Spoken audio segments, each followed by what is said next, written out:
Chapter 240. The glasses fell on the smooth table and made a soft sound. It was a little harsh. Zhongxing's cold retort at this time made everyone feel even more surprised. The most powerful political figures in the Federation were sitting in the small conference room, so naturally, they would not show this kind of surprise on their faces. They continued to look at the documents with their heads down as before, drinking tea as if they had not heard anything. However, they were all shocked and confused. They did not understand why Zhongxing would jump out of his silence and confront the National Security Advisor directly. The National Security Advisor's expression was somewhat ugly. After a moment, he said calmly, "So we have to wait for Nutshell? The question is, how long do you have to wait? How long does the Federation have to wait? 3 months? Half a year? We can wait, but will those ambitious people in the Empire wait? Everyone here should be aware that the Empire's new mecha had already been in development since 3 years ago. Although we still don't know how far they have progressed, we have to make our own preparations. If the MX is equipped to the front lines a day earlier, the Federation's brave soldiers may have one less sacrifice." I disagree with Deputy Minister Zhou's opinion. We shouldn't have to wait for too long. Zhongxing calmly looked at the documents in front of him and said, "But if we don't wait and unilaterally adopt the new mecha standards of the Academy of Science, how will we appease Nutshell? As far as I know, there are hundreds of engineers and tens of thousands of workers in the engineering department who have put in years of hard work for this mecha. How long is not too long?" The National Security Advisor looked coldly at Zhongxing and said, "As the President's National Security Advisor, I cannot disregard the safety of the Federation just to appease the employees of one company." The atmosphere in the conference room had long become somewhat tense. It was not common to see the Deputy Minister of Defense face to face with the National Security Advisor, so most people chose to remain silent. Even the scientific advisor, who was secretly on Zhongxing's side, could not confirm how long Nutshell would take, so it was not convenient for him to offer his support. "I think the Nutshell should stop for now." Mr. Security Consultant looked into Zhongxing's eyes and said firmly. At this moment, an official who had been sitting at the corner of the round table suddenly smiled at the crowd and said, "I think we can wait for 2 more days." The people in the meeting room naturally knew that this young official was the Deputy Director of the Office of the President's Residence, Boog. As the Deputy Director of the Office of the President's Residence, his level of authority was not high, but because of his relationship with the President, he was able to attend the meeting. Could it be that he was speaking on behalf of the President? In a moment of doubt and silence, Deputy Director Boog looked at the security consultant and said politely, "The key is time. It's not appropriate to wait too long." He then turned to Zhongxing and asked calmly, "The Department of National Defense should be monitoring the progress of the Shell Engineering Department. Can you give me a specific time?" After a moment of silence, Zhongxing said, 1 week? A joint meeting that appeared to be tit-for-tat on the surface, but which was surging in the dark, thus ended. The Federation government still had not made any specific follow-up measures in response to the explosive news from the Academy of Science. Just outside the meeting room, the security consultant dialed the President's top-secret phone number. As he silently cursed this useless idiot far away in South Dakota, his facial expression and tone simultaneously changed. Khufu. The security consultant had an extremely close relationship with President Sieg, so he directly called out the President's name. Moreover, there was a trace of friendly concern in his warm tone. "Regarding the matter of the new mecha, what exactly do you think?" President Sieg's angry voice came from the other end of the phone. "The Academy of Science actually released the news without informing the government. Does that Lin fellow still have any respect for me, the President?" The security consultant softly comforted him and said a few words on behalf of the Federal Academy of Science. Only then did the President's anger dissipate slightly. After hanging up the phone, he touched his silver hair and could not help but shake his head. He thought to himself that this friend and student of his was really an idiot.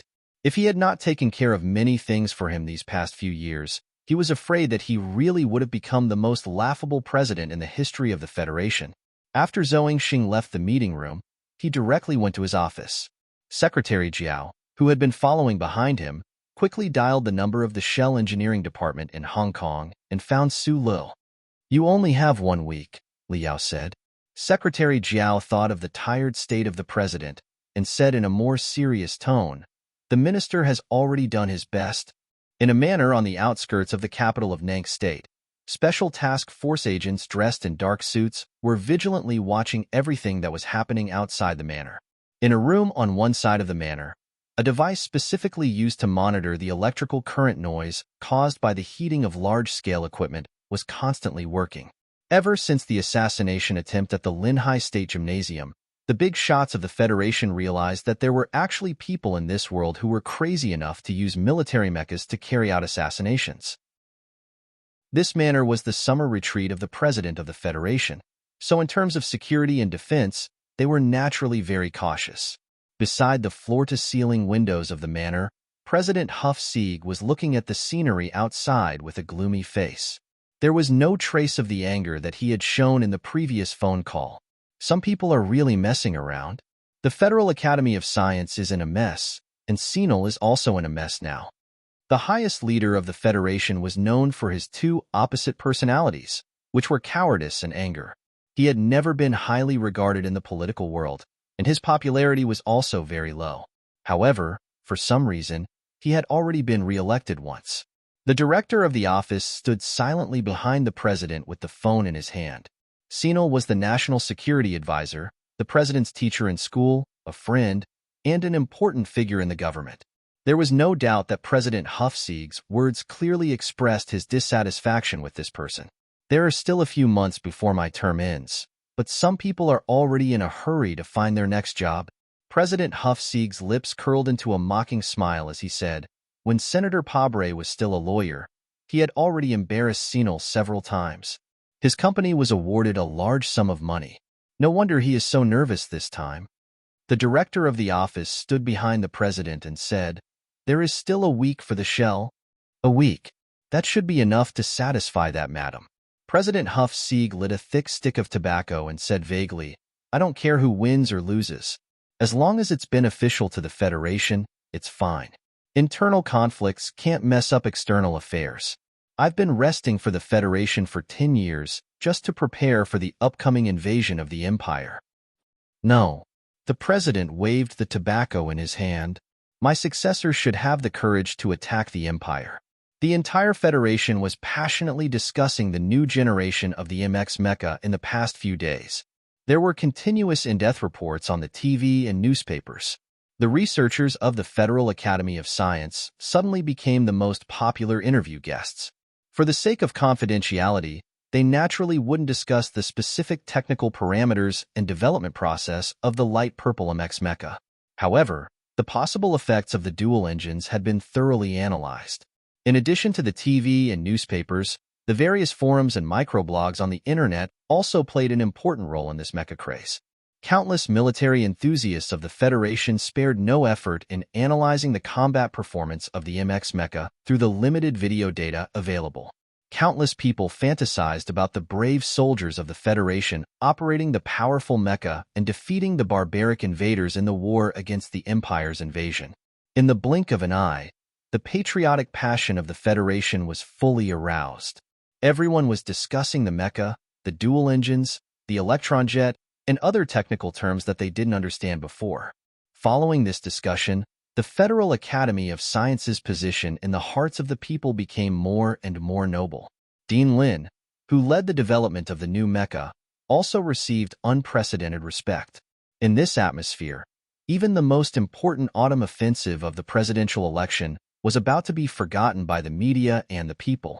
Only a very small number of people knew that the public support that the Federal Academy of Science gained from this incident was about to be converted into political support for the election of Ross Medellin's presidential candidate partner.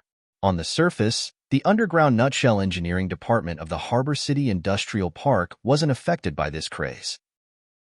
All the engineers continued to follow the established schedule, silently and diligently carrying out their work. Life had to go on. Although that faint sense of disappointment still shrouded the space, as long as the Federation government didn't announce it, they would fight for it. The MX mecha parked in the underground warehouse was nearing completion. In the isolation room, on the assembly line, countless components were being assembled. The wings were attached, and the firepower system was also beginning to be installed one by one on the body of the mecha under the fine control of the mechanical arms. After the second coating, the surface of the MX mecha glowed with a silvery white light. Coupled with the wings on the back, it looked exceptionally beautiful. Beautiful, but it could be forgotten by the entire Federation. Sulu rubbed his dry eyes and licked his dry lips. He looked at the MX mecha in front of him with more confidence than anyone else. It was at this moment that two words suddenly appeared on the gray holographic screen of the workbench. Hello. Sulu was slightly taken aback. He narrowed his eyes and stared at the two small words. Shock grew in his heart. This was the workbench that he had spent a great deal of effort to set up. It could block all wireless communications. How could someone hack into the workbench and send him a signal? Could it be that existence he didn't want to think of again and wanted to chat with him out of boredom? The intruder didn't frighten Sulu for too long. A second line of small words immediately appeared. I've done a comparison of the components. I feel that some of the designs of the mecha from the Academy of Science are better. Would you like to take a look? Chapter 241. After seeing this sentence, Suli's nervousness was mostly relieved. The terrifying existence who had forced its way into his dreams the last few times had appeared to be omnipotent despite not knowing where it had come from. Although he had no clues to grasp, using his engineer's logic, he had already deduced that if the other party was not the Bureau of Proclamation, then it was the Federal Central Computer under the Bureau of Proclamation. This was a possibility that terrified him so much that he did not want to think about it.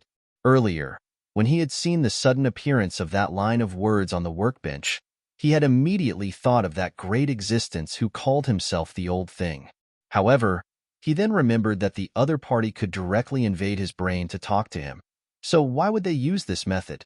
Moreover, although that existence had also very politely addressed him with the word "sir" in those dark dream characters, it was ultimately not as mundane and real as the words on the workbench right now. Sulu thought for a moment and decided not to tell Supervisor Jose about someone invading his workbench. He quickly analyzed the situation in his mind. The workbench was currently connected to the engineering department's internal network, and the underground department of the engineering department was not completely cut off from the Federation's network.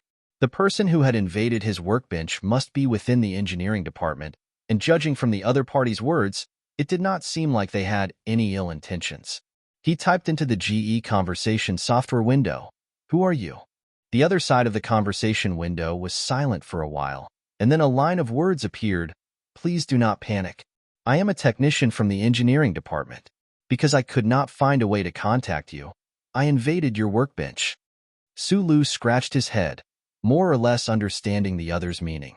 Although many people in the upper echelons of the Federation knew that he had helped the Nutshell Engineering Department, at the other levels, his participation in the development of the MX mecha was still top secret.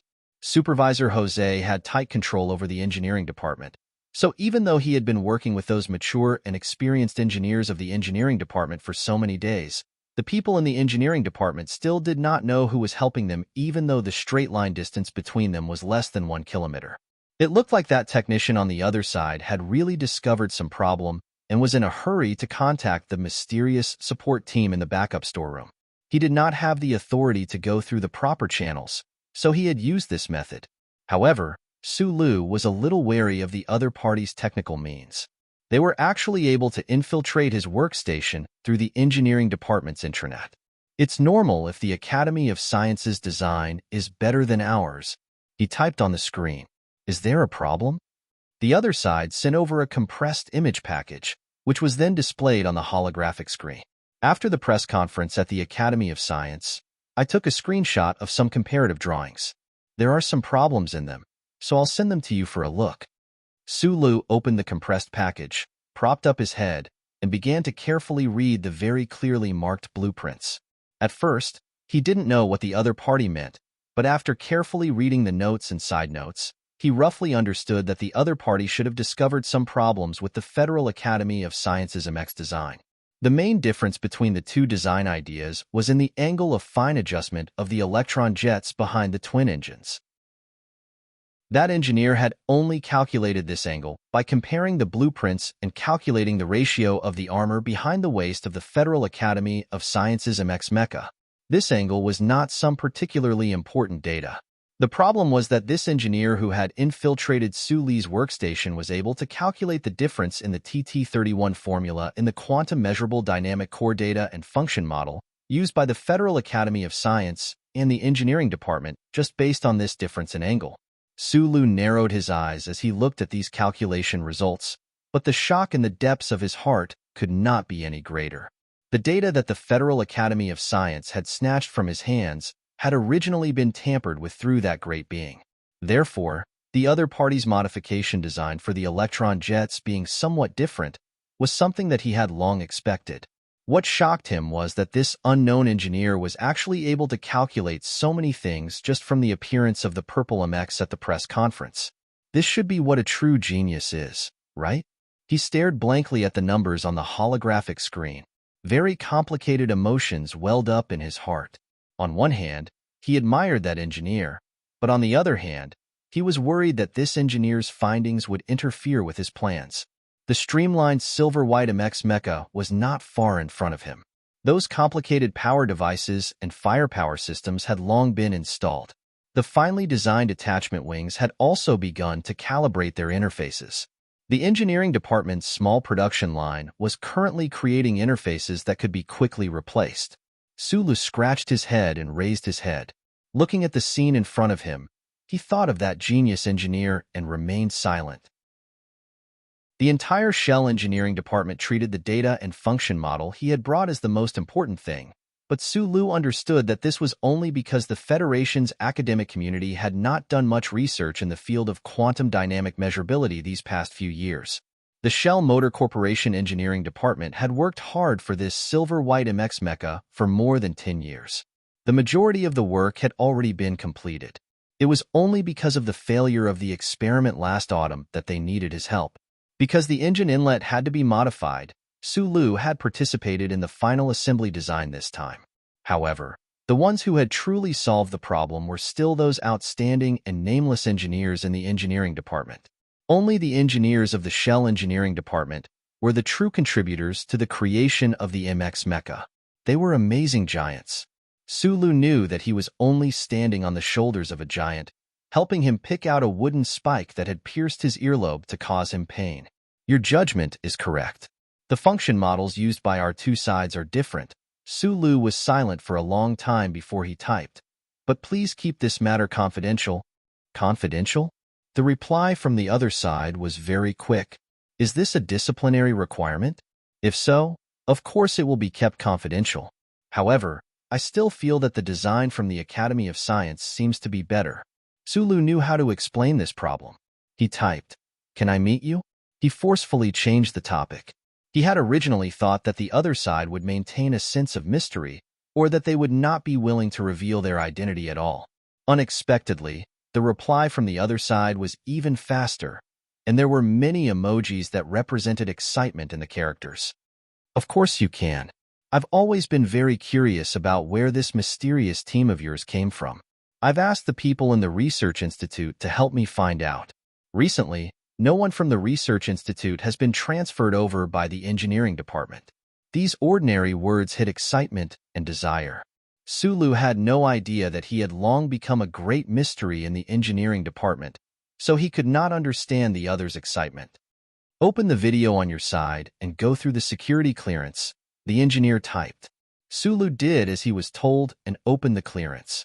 Then, he saw the color block in the dialog box begin to change. It went from blurry to clear, and then the scene on the other side appeared. He rubbed his eyes. He did not understand why the first thing he saw in the video was an extremely elastic pillow pressed together by someone's hand, revealing a deep cleavage. The deep cleavage moved and moved back. Gradually, the whole image came into view. Suli's face turned slightly red. Only then did he realize that the first thing he saw was actually a girl's extremely full chest.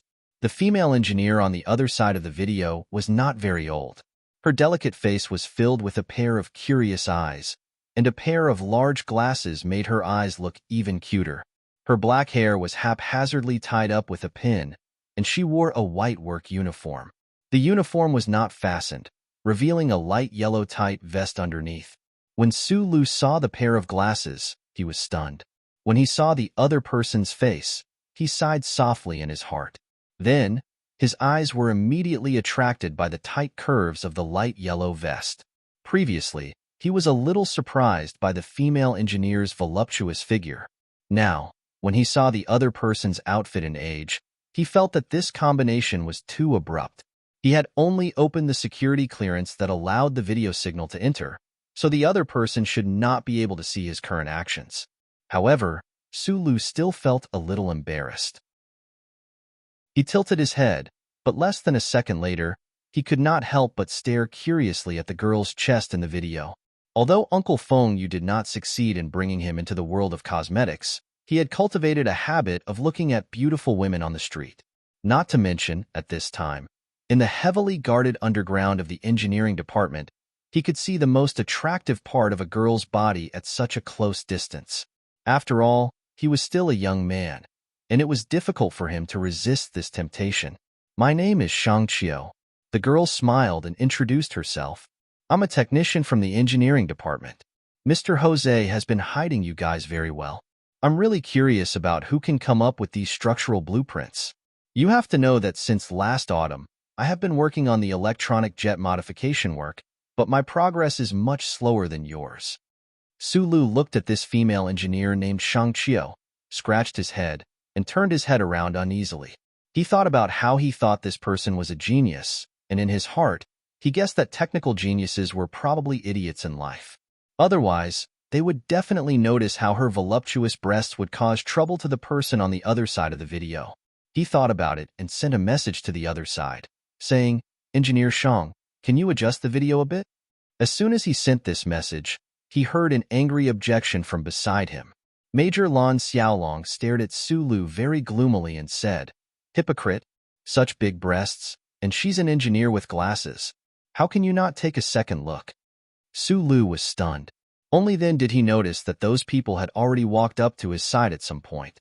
That Major Lan Xiaolong, who was in charge of protecting him, was staring fixedly at the screen, while Bai Yulan was standing to one side with her hands folded in her sleeves. Meanwhile, Zhou Yu was looking at him with a strange expression. "There's no need to keep it a secret anymore. The engineering department has been guessing at your identity for a long time now, even going so far as to make a few calls." Supervisor Jose came to the side of the group and said with a smile, "The Shang Qiu who invaded your workbench is the most famous technical fanatic in the engineering department, and also my most capable subordinate. She is the most eccentric technician in the engineering department, and also the most impressive. Generally speaking, we all think of her as a freak." The final design of the MX mecha was largely due to her contributions. Zhou Yu shrugged and added, "Of course, now I feel that you're a bit more of a freak than her." Major Lan Xiaolong reluctantly watched the video move from the voluptuous breasts to Shang Qiu's face, and said seriously, "I only know that this is definitely the technician with the biggest breasts in the nutshell engineering department." Just as Zhou Yu had said, Su Lu had joined the research and development team of the nutshell engineering department, restarting the final repair work of the MX mecha. These past few days, the two sides had not met each other, but they had worked together with great rapport. This caused the hundreds of technicians in the engineering department to develop a trace of admiration and endless curiosity towards the technical support team in the backup storeroom. They did not know when such an outstanding technical team had appeared in the Federation. However, since they were engaged in a confidential business, naturally not many people would ask about it. Even if they did, with Supervisor Jose and Zhou Yu's protective nature, they would not tell them. Therefore, speculations about this mysterious technical team gradually spread. Many people believed that it was those old professors from the Research Institute. Some believed that it was the Federal Academy of Science that had come to provide support for the overall benefit of the Federation, and some believed that it was the board of directors that had invited those researchers from Guzhong Corporation. After all, Guzhong Corporation's multi-engine technology was ahead of the rest of the Federation. Many people knew about the conflict that had occurred on that rainy night, but that incident only added to the mystery surrounding those people in the backup storeroom. A technical team that was qualified to be carefully protected by the active Federal Army. Just by imagining it, one would feel that it was somewhat unfathomable. Shang Qiu was a female doctorate graduate from the capital university. Just like Su Lu, she was also an abnormal human who did not have a background in the mechanical department of the top 3 schools, but had successfully entered the nutshell. However, her abnormality was mainly reflected in her superhuman IQ, as well as her fanatical research into mechanical technology. She did not believe that this mysterious team had come from the Research Institute, the Academy of Science, or the Guzhong Corporation. This was because any design would always have its own theoretical support and style.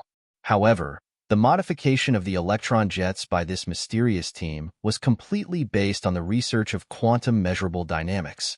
This was especially true for the final few sets of structural design concepts, which were even more difficult to understand. They were very different from the usual conventions of the Federation's academic community. Shang Qiu was not a technical member of the Academy, so she very keenly deduced that this mysterious technical support team, or at least the spiritual core of the team, should have come from an unorthodox background just like herself. In these past few days of work, Shang Qiu had been looking at the data, instructions, and blueprints sent over from the backup storeroom. She had developed a strong sense of admiration and recognition towards the technical prowess of this mysterious team from the depths of her heart. She was a technical fanatic, so when she found that someone had gone further than her and was at a higher level, she could not help but develop the desire to learn from them. Unfortunately, the discipline of the engineering department was strict.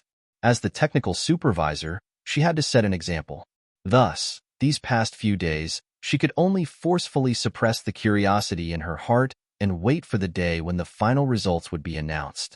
She could only watch as the Federal Academy of Science rushed to announce the new mecha. After using her computer to perform countless calculations and comparisons of blueprints, she confirmed that there was something strange about this matter. No matter what kind of woman she was, she would always need a reason to do something.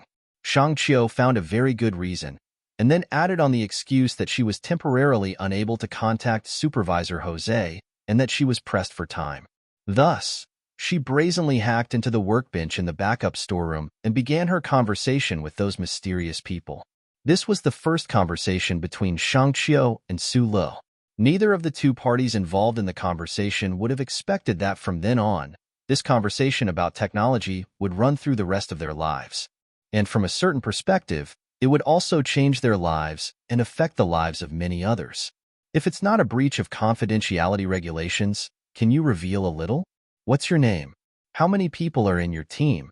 And where are you from? Who is your technical supervisor? Shang Qiu typed rapidly on the keyboard as she asked curiously, completely oblivious to the fact that as she moved, her bulging breasts, tightly wrapped by her yellow singlet, appeared even more alluring. The other side of the conversation box was silent for a moment before responding. My name is Su Lu. I'm from Whitewater Company. Our team. I don't know how many people there are. If we include Zhou Yu and Mr. Jose, then it's 4 people. We don't have a technical supervisor, but if you want to discuss the previous question, you can talk to me directly. Shang Qiu looked at these words and couldn't help but be stunned. She didn't believe the other side's answer. How could those low-level technical supervisors in Whitewater Security Company be able to create these things? And according to what the other side said, in fact, this team only had 2 people? She rubbed her somewhat tight forehead and pushed up the glasses that were about to fall down the bridge of her nose. Her action was particularly cute, and she asked seriously, Sugong, is what you said true? Then you really are a peerless genius. The people in the conversation didn't see that this female engineer had already begun to quietly operate her computer. She entered a few commands and hacked into the other side's workbench again. Without alerting any of the defense systems, she activated the other side's video capture device. Su Lu was a little embarrassed. He thought to himself that this female engineer was able to hack into the workbench and discover the problem in such a short time. In fact, he was only able to do all this by relying on Professor Shin's legacy and the structural blueprint in the Dark Dream. In a sense, he was just a cheater. Receiving such praise really made him feel a little embarrassed. At this time, Shang Qiu had quietly remotely activated the video capture system of the workbench in the backup warehouse. Then, her expression suddenly became strange. This was because she confirmed that this guy named Sulu was telling the truth.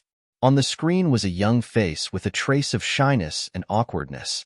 And behind the young man were manager Jose and Zhou. Further to the side was a pervert in a military uniform who looked abnormally disgusting. Shang Qiu subconsciously lowered her head and glanced at her chest. Then, she looked up and said, "Are my breasts very big?"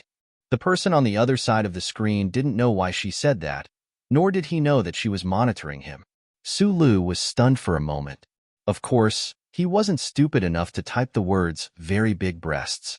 He just nodded subconsciously. Behind him, Major Lan Xiaolong was about to nod his head off. Even Manager Jose and Zhou couldn't help but smile and shrug their shoulders after looking at each other. Shang Qiu smiled and typed, "Big breasts don't mean no brain. Get that stinking soldier out of here." When this sentence came out, everyone's body froze. Chapter 242. Conscience is when we are aware of the existence of the court of morality within us. No matter what method we choose to use to live in this universe, perhaps we can find a path for rats to crawl through in the radiance of the charter. Perhaps we can turn the legal provisions into those yellowed papers and scattered electronic data. But when we grow old, we will always have to look back and see the verdict of the court of morality within us. People, there has never been a truly harmonious world. There is no absolute fairness, but everyone walks the path of harmony and fairness. Perhaps some people will break the wooden stick and drive away the beasts on the road, but perhaps in the next moment, that wooden stick will become a job for us to bully our companions. Deep within everyone's heart, there will be a beast. What we need to do is to throw away those wooden sticks and use a non-beastly method to deal with the disputes between us. George Carlin said that the greatest injustice in the Federation society is the unfair possession of information by different classes. This is a simple and thought-provoking judgment. People, please think about it. How much do we know about the things in the Federation? Are the things we know true? Are the things we know what some people want us to know?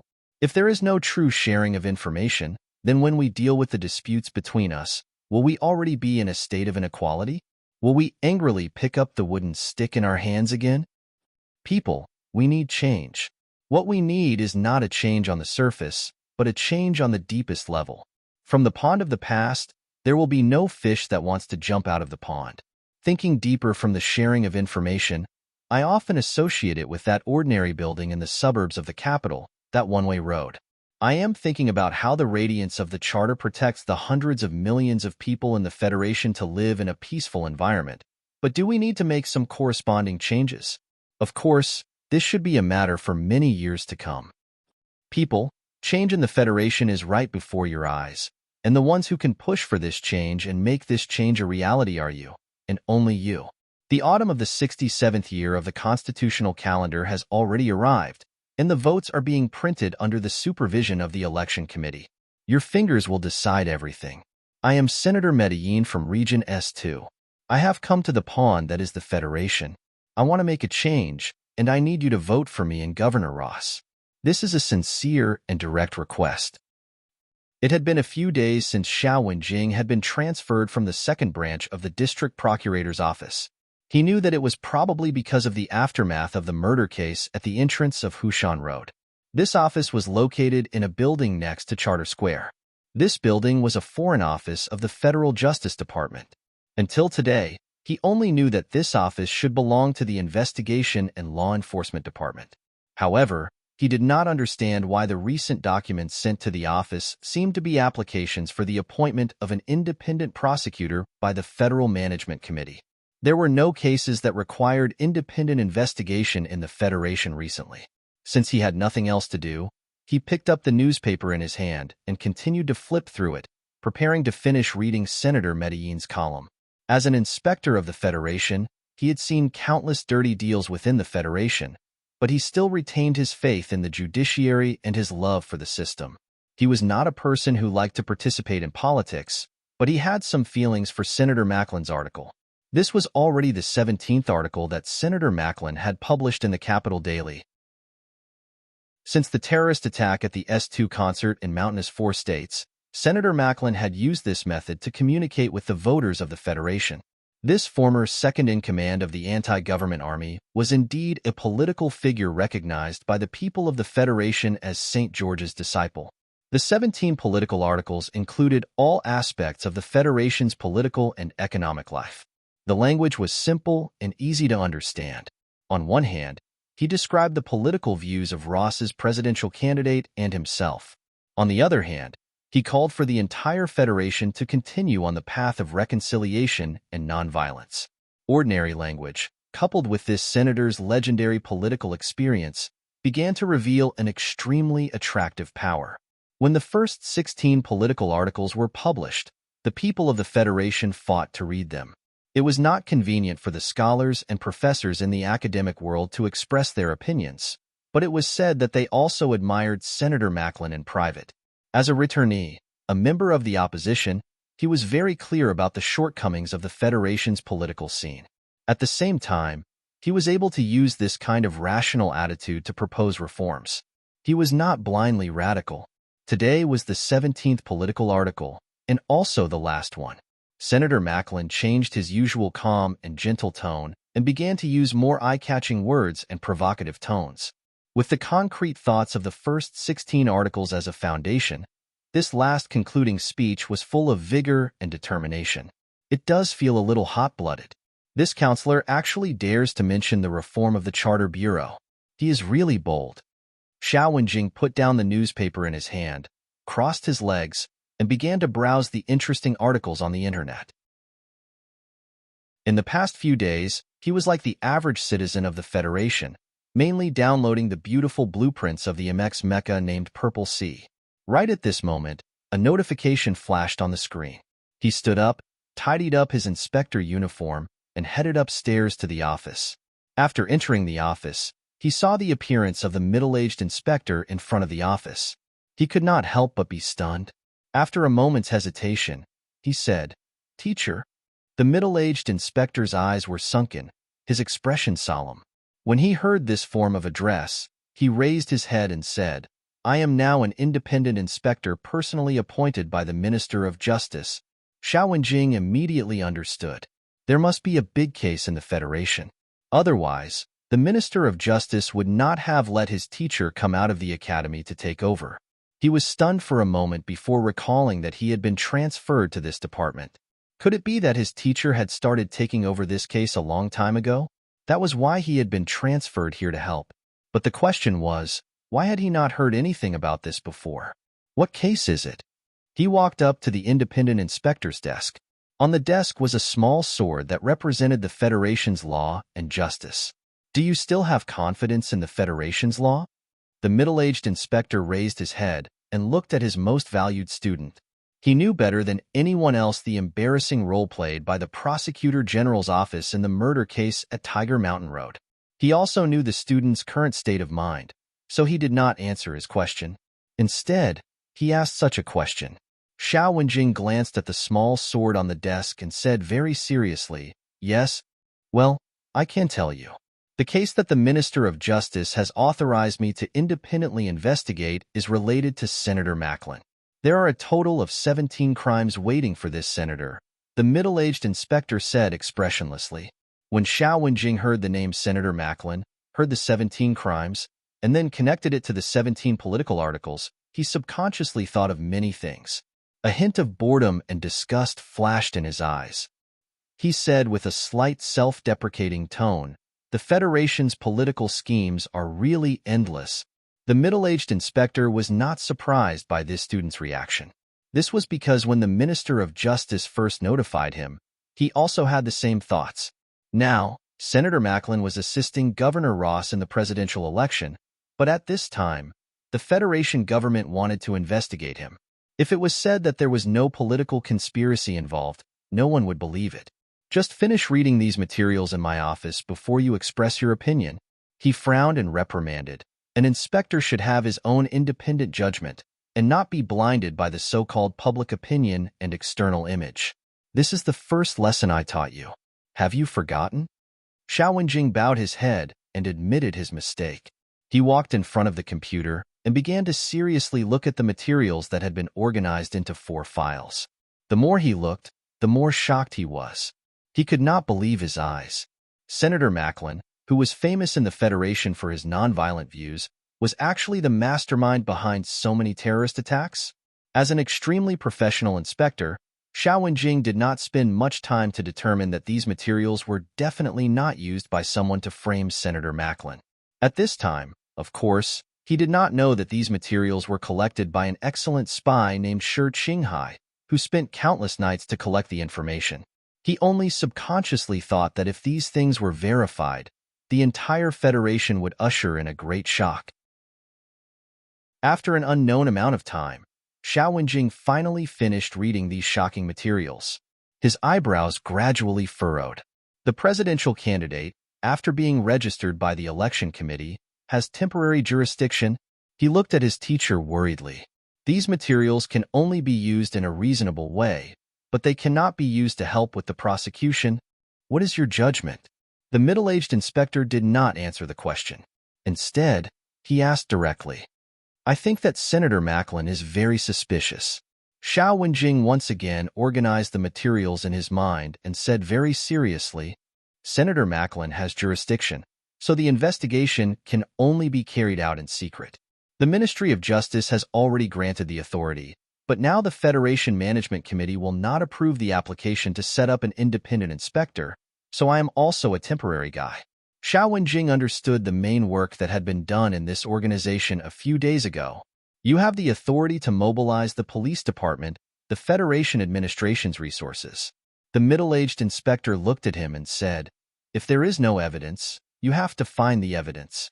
Don't forget, we are the Federation, and he is only a suspect.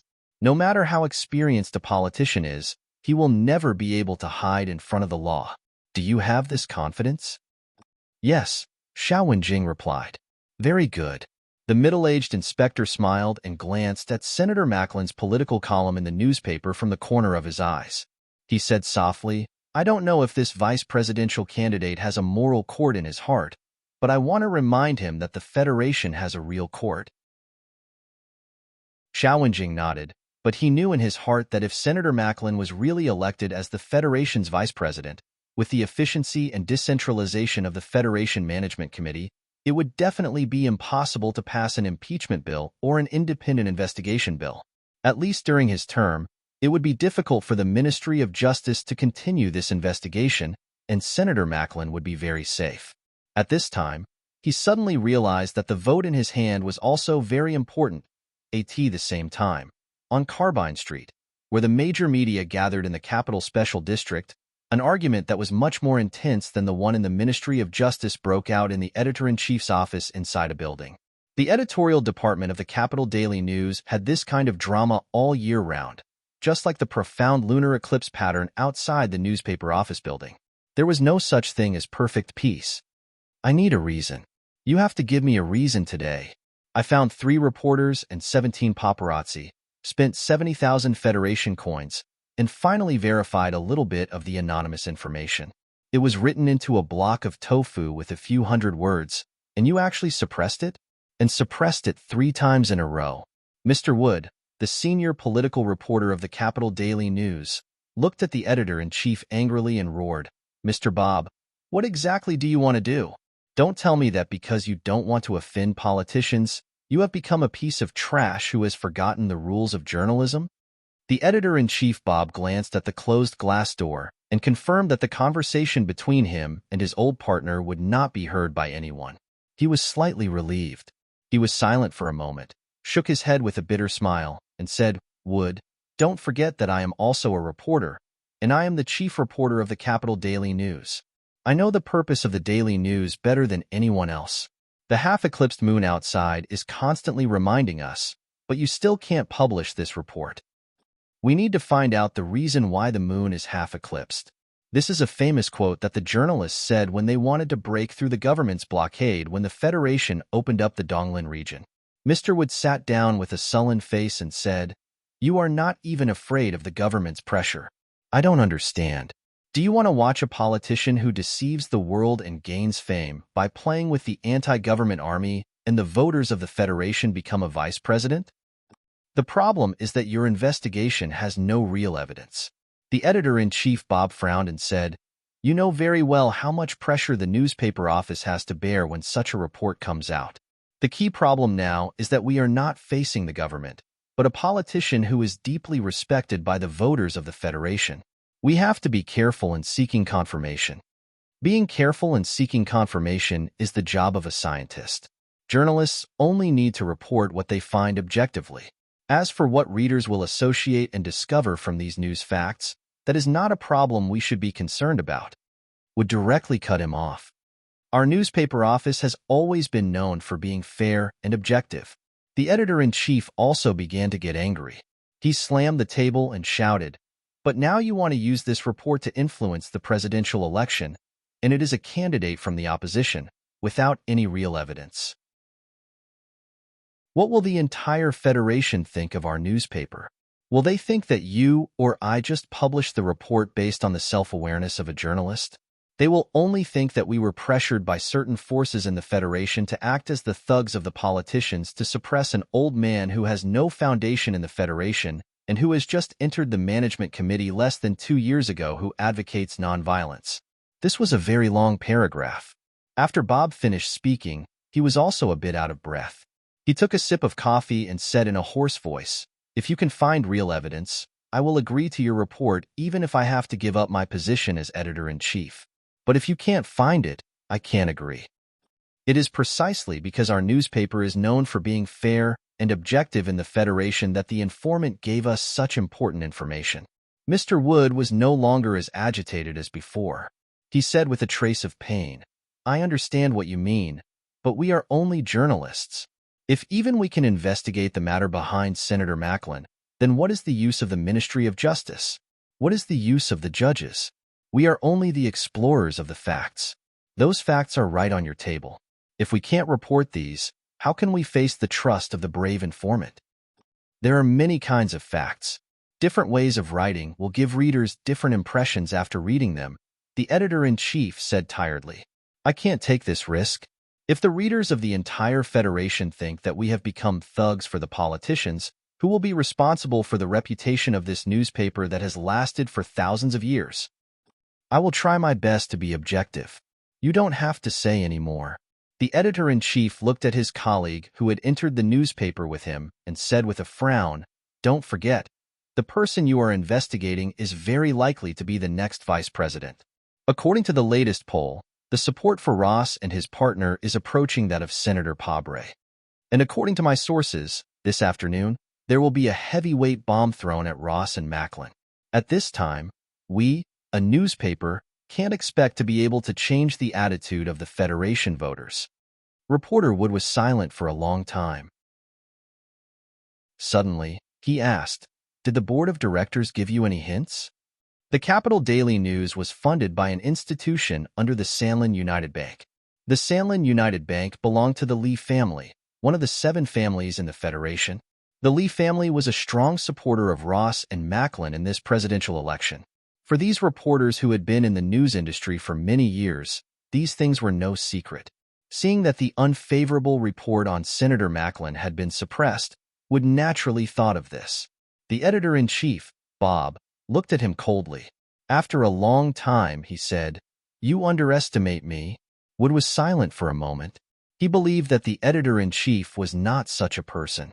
He said, "Sorry, I am a little emotional today. It's not that I don't want you to report, but I need an opportunity. The most famous method of a news reporter is to beat the dog that is in the water. We don't need hypocritical pity." The editor-in-chief, Bob, sighed and said softly, "Senator Macklin hasn't fallen into the water yet. It's not the right time for us to make a move." Wood understood the editor-in-chief's meaning. He sighed and said, "The problem is that the autumn election is about to begin. Where can we find the right time?" "I believe there must be one," Bob said to himself in his heart. He looked at the column of Senator Macklin's political opinion in his newspaper. Suddenly, a trace of disgust surged in his heart. He threw the newspaper into the wastepaper basket. He looked up at the respected reporter, Wood, and said calmly, "If the court of the Federation doesn't work by then, and the court of ethics in Senator Macklin's heart doesn't work, then our newspaper will have to become his court of ethics. Although this is a very inappropriate way of doing things." Chapter 243. It was not autumn between August and September, but the drizzling rain in Harbor City washed away the heat and soothed the smell of dust. Then, with the cold wind blowing from the north, the air began to cool and clean, adding a hint of autumn to it. Su Lu stood on the platform of the industrial park building, squinting his eyes as he looked at the blurry watercolor-like scenery of the city on the other side of the drizzling autumn rain. He subconsciously raised his hand and took a puff of a 37 brand cigarette. The cigarette entered his throat and lungs. It was a little spicy, but also a little sweet, just like his mood at the moment. Yesterday afternoon, in the bustling city of Harbor City, the election of Governor Ross and Senator Medellin had carried out a huge campaign. The people who came to participate were not afraid of the cold autumn rain, and the number of people reached more than 200,000. During that campaign, Dean Lin of the Federal Academy of Science finally stood on the stage. In his decades of academic career, this was the first time he expressed his views on politics, and he called on the Federation voters to support Ross and Senator Medellin. Su Lu could not remember the reason that Dean Lin of the Academy of Sciences used. It was mostly that he yearned for peace, and every contribution he made to the Federation was to resist the invasion of the Empire, to unite the people of the Federation, and that Governor Ross and Senator Medellin were presidential candidates that he believed to be trustworthy, and so on. The Federal Academy of Science, which had a high status in the hearts of the Federation citizens, expressed its views on the presidential election for the first time. Whether this was in accordance with the election laws of the Federation was not something that many people cared about, because Senator Pabre would not be able to fight a constitutional lawsuit at this time. The key was that the effect had already been seen. After the Academy of Sciences announced the successful development of the MX Mecha, its position in the hearts of the Federation citizens improved. The bias that Dean Lin announced had a huge impact on the psychology of the voters. According to the latest Federation TV poll, Ross and Senator Medellin had for the first time surpassed Senator Pabre in terms of public support. Su Lu narrowed his eyes at the sudden, desolate autumn scene, but he didn't feel too much sorrow in his heart. However, he was wondering why the things that Shi Qinghai had passed to Secretary Shin through him hadn't been exposed at this time of the presidential election. Could it be that Lady Tai was so confident in Pabre that she didn't want to resort to such means? In a sense, Shi Qinghai and Su Lu were just small fries. However, these two small fries were constantly trying to achieve great things. Su Lu didn't know if he could succeed.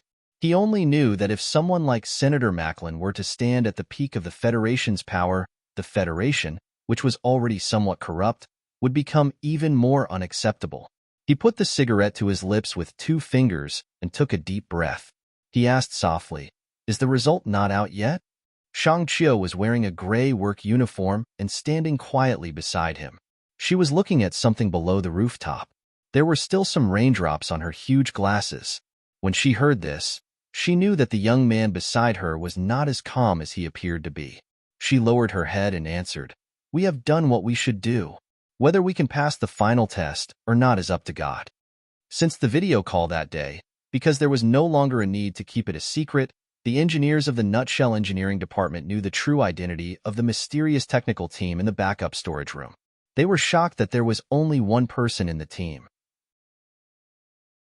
Engineer Shang Qiu came directly to the backup storage room and started working with Su Lu. They didn't know what Su Lu said to Shang Qiu, but this genius female engineer didn't ask about the error in the core data anymore. Maybe she knew the truth, so other than the two of them, no one else knew about the secret of the new MX machine named Purple Sea from the Federal Academy of Science. They were both engineers with extraordinary talents. From the beginning, Su Lu and Shang Qiu's communication was very smooth. No matter what idea he came up with, this female engineer seemed to be able to use the current technology of the Federation to find a way to realize it. And every time Shang Qiu came up with a vague idea, Su Lu could use his knowledge, the ideas taught by the uncle, and the complicated blueprints in his mind to give her some inspiration. This kind of extremely tacit cooperation had actually started a long time ago, before the two of them had even met. Shang Qiu had always been in charge of the finalization of the MX Mecha. Su Li's work in the underground of the engineering department these past few days was mainly to cooperate with this girl. However, he hadn't known about this at the start. Shang Qiu also hadn't expected that the technical support team in the backup storage room would actually be someone younger than herself. The air on the rooftop was somewhat chilly. Shang Qiu tightened the work uniform draped over her body, her arms crossed in front of her chest, which squeezed the dizzying whiteness of her breasts even more. Sulu had long gotten used to this female engineer's figure, so he was no longer as nervous and stunned as before. After a brief pause, he passed a cigarette to her and said, "I can't be as calm as you. I'm faking it." Shang Qiu moved to his side and lit the cigarette. The reddish end of the cigarette trembled in the autumn wind. She exhaled the smoke somewhat shakily, coughed twice, and said, "After I graduated from Metropolis University, I entered the engineering department. The first and last job I took on was the MX Mecha. In truth, this is the only thing I've done in my life. Today, I'll know whether this thing will succeed or not. Of course I'm a little nervous." Sulu glanced at her, took a deep drag on his cigarette, and extinguished it in the water stains on the railing. He said, "I'm also very nervous." The profession of an engineer was different from that of a warship commander. It was still a male-dominated world. This was determined by the difference in the thought patterns and interest of the sexes in metal and machinery. He thought to himself, Shang Qiu had been able to enter the core department to research the MX Mecha as soon as she graduated from Metropolis University. Moreover, in just a few short years, she had risen from a normal technician to the present technical supervisor. Her ability had already been amply proven. The Federation government had given the Nutshell Engineering Department a week's time. Today was the last day. No matter how many ideas the hundreds of engineers in the engineering department still had to be tested, or how much finishing work they still had to do, a result had to be produced today. In fact, when Sulu and Shang Qiu were smoking on the rooftop, it was precisely when the DoD General Assembly Base officers were coming to the engineering department to conduct a joint inspection. Success and failure would be determined in these few short hours. Just as Shang Qiu had said earlier, what they needed to do had already been done. There was no point in staying in the storeroom any longer. Thus, they simply left the storeroom and came to the rooftop to bask in the autumn rain and scenery. It was as if this was the only way to leave that tense and stifling atmosphere. Speaking of which, it was very strange. The engineering department's MX Mecha was currently undergoing inspection, but the two most important and crucial engineers were hiding outside, not thinking or daring to care about those things at all. Almost at the same time, Mr. Jose's voice rang out from Sulu and Shang Qiu's communicators. The two of them exchanged a look, and from the other's eyes, they both found that Mr. Jose's tone did not reveal anything. This pair of young geniuses very tacitly wiped away the rainwater on their foreheads and walked silently into the building. When they reached the entrance of the building, Sulu threw the extinguished cigarette but into the dustbin. Shang Qiu paused for a moment, and then did the same. The two of them followed the passageway into the backup storeroom. In the past, the storeroom was abnormally spacious and quiet, with only the sound of assembly lines and mechanical arms. Today, however, it was abnormally lively, because many people had come.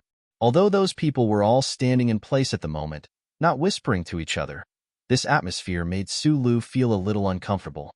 He looked at the silver-white MX Mecha on the platform in the distance, and then at the seemingly small figures below the tall mecha. He narrowed his eyes. The director of the Ministry of National Defense's General Assembly Base had come, and so had the CEO of the Shell Motor Company. There were also many technical personnel from the military and the Research Institute. These people were all wearing dust-proof and radiation-resistant work clothes, goggles, and full equipment. They looked just like battleship maintenance personnel walking in space. It was impossible to tell their identities and positions. Sulu looked at those fully covered test officers and could not help but think of himself and the others smoking, eating, and exercising in front of the MX Mecha. He could not help but smile.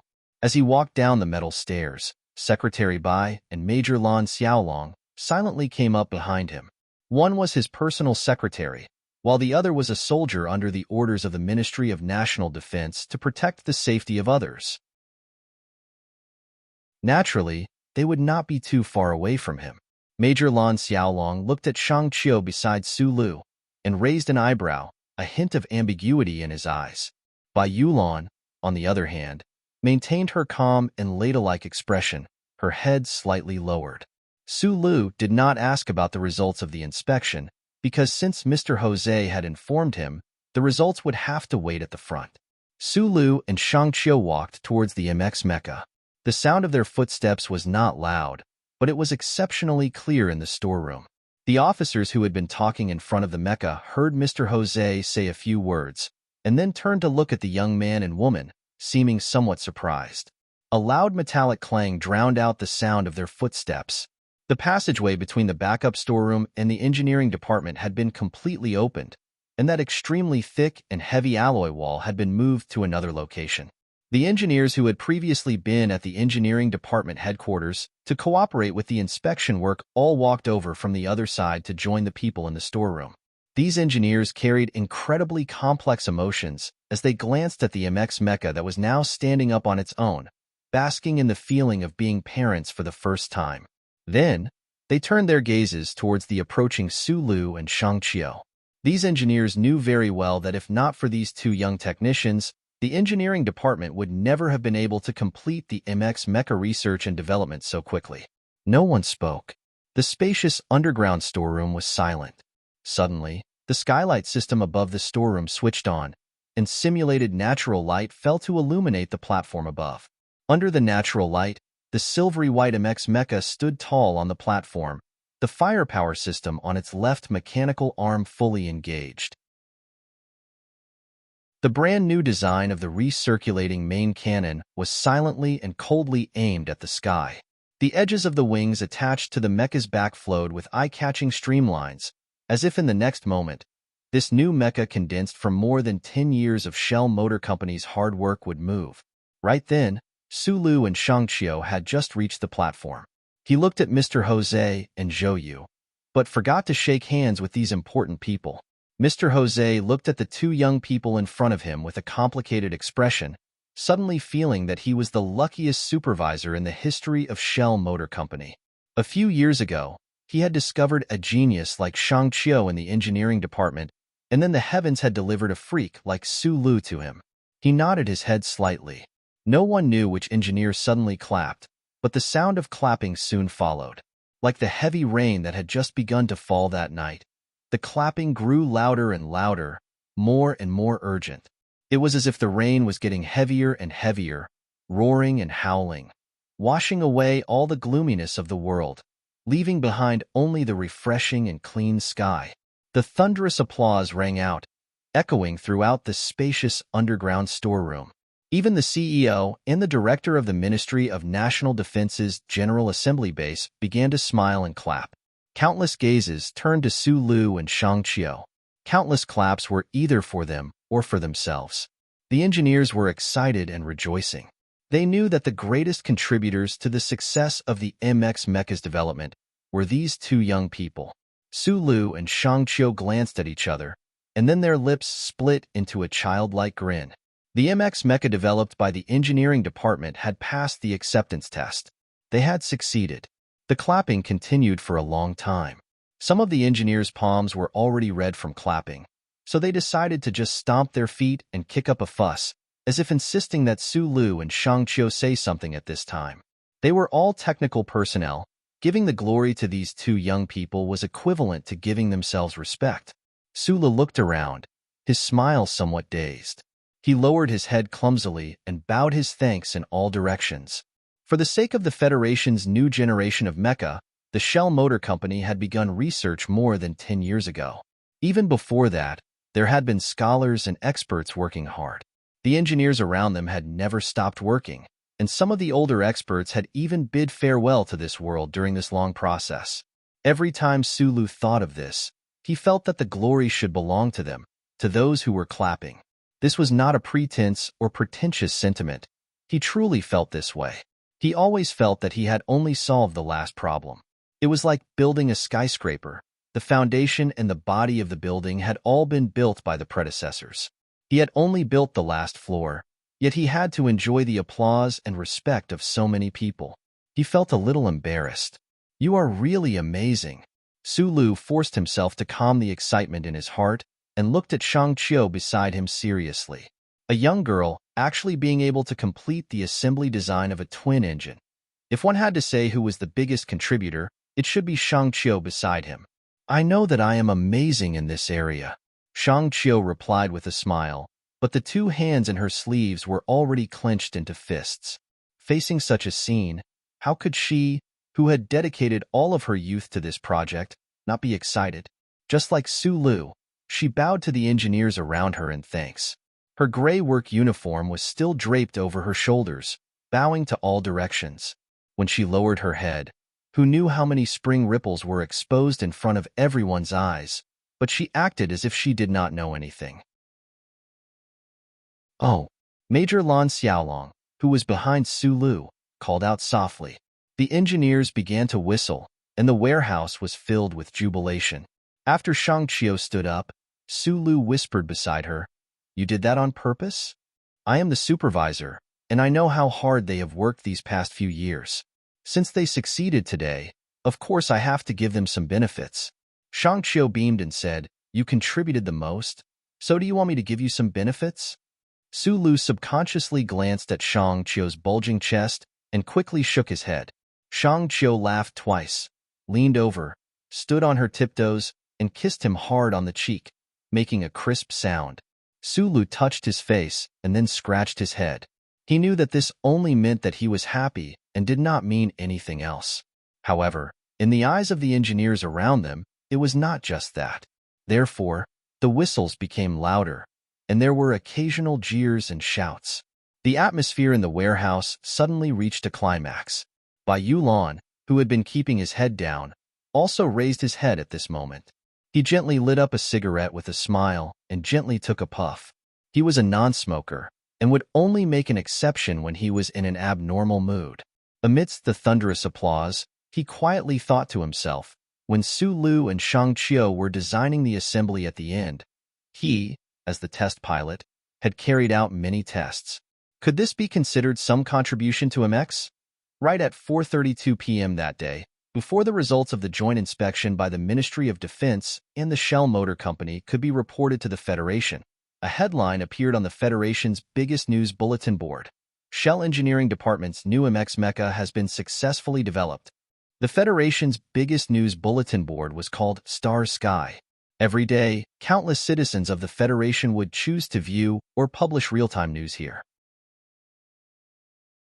The news was divided into countless categories, so the main news section refreshed exceptionally quickly.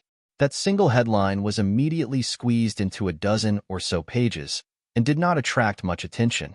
However, immediately after, someone reposted the news on a Weibo, pointing out that the new MX mecha from the Shell Engineering Department had passed the joint inspection by the Ministry of Defense and the company's headquarters this afternoon.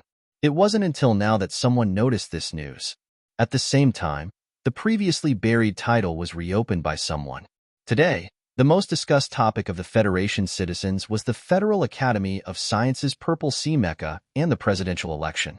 The public's passion and understanding of mecha had been aroused to an unprecedented level, so this piece of news instantly garnered the attention of many people and was quickly pinned in red at the top. However, the public did not understand. The Federal Academy of Science had already developed the mecha, so why was the Shell Engineering Department still continuing?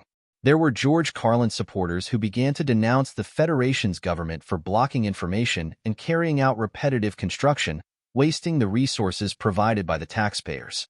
There were also military enthusiasts who began to analyze the deeper meaning behind the Shell Motor Company's actions. However, without seeing pictures and videos, they also did not know what the difference between the Shell Motor Company's MX and the Federal Academy of Sciences Purple Sea was.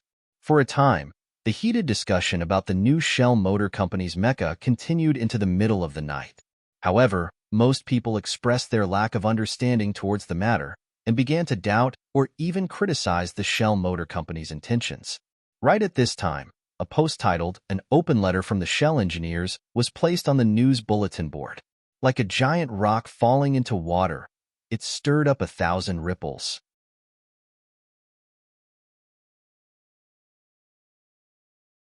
Chapter 244. Don't ask for my name or citizen number. I'm not that stupid, even though writing this letter is stupid in itself.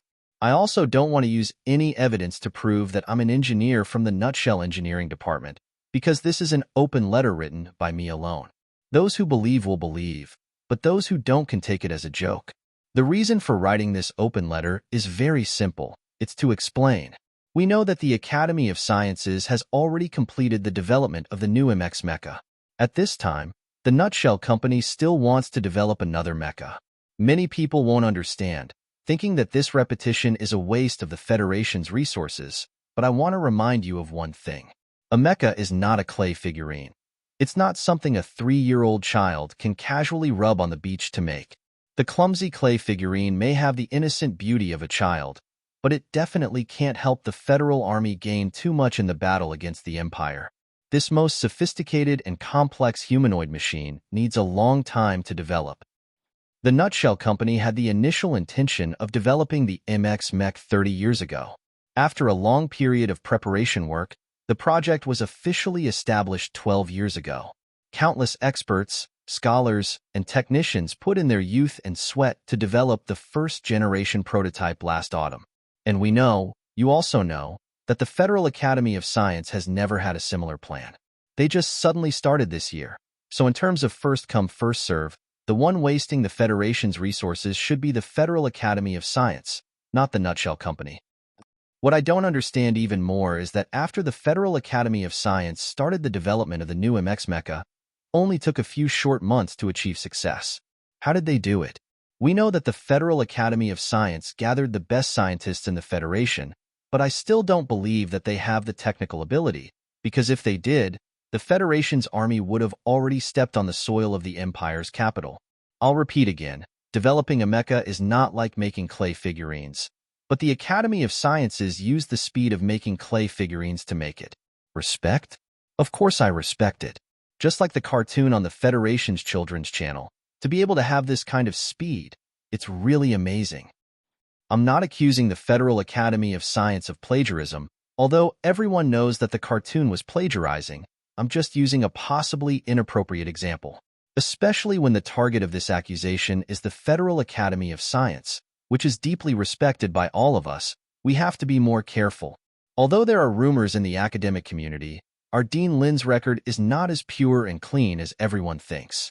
Because it's related to the Federation's absolute technical secrets, I can't say some details, but I want to remind everyone of one name, Professor Shin Yulin. If anyone is interested, you can research this name.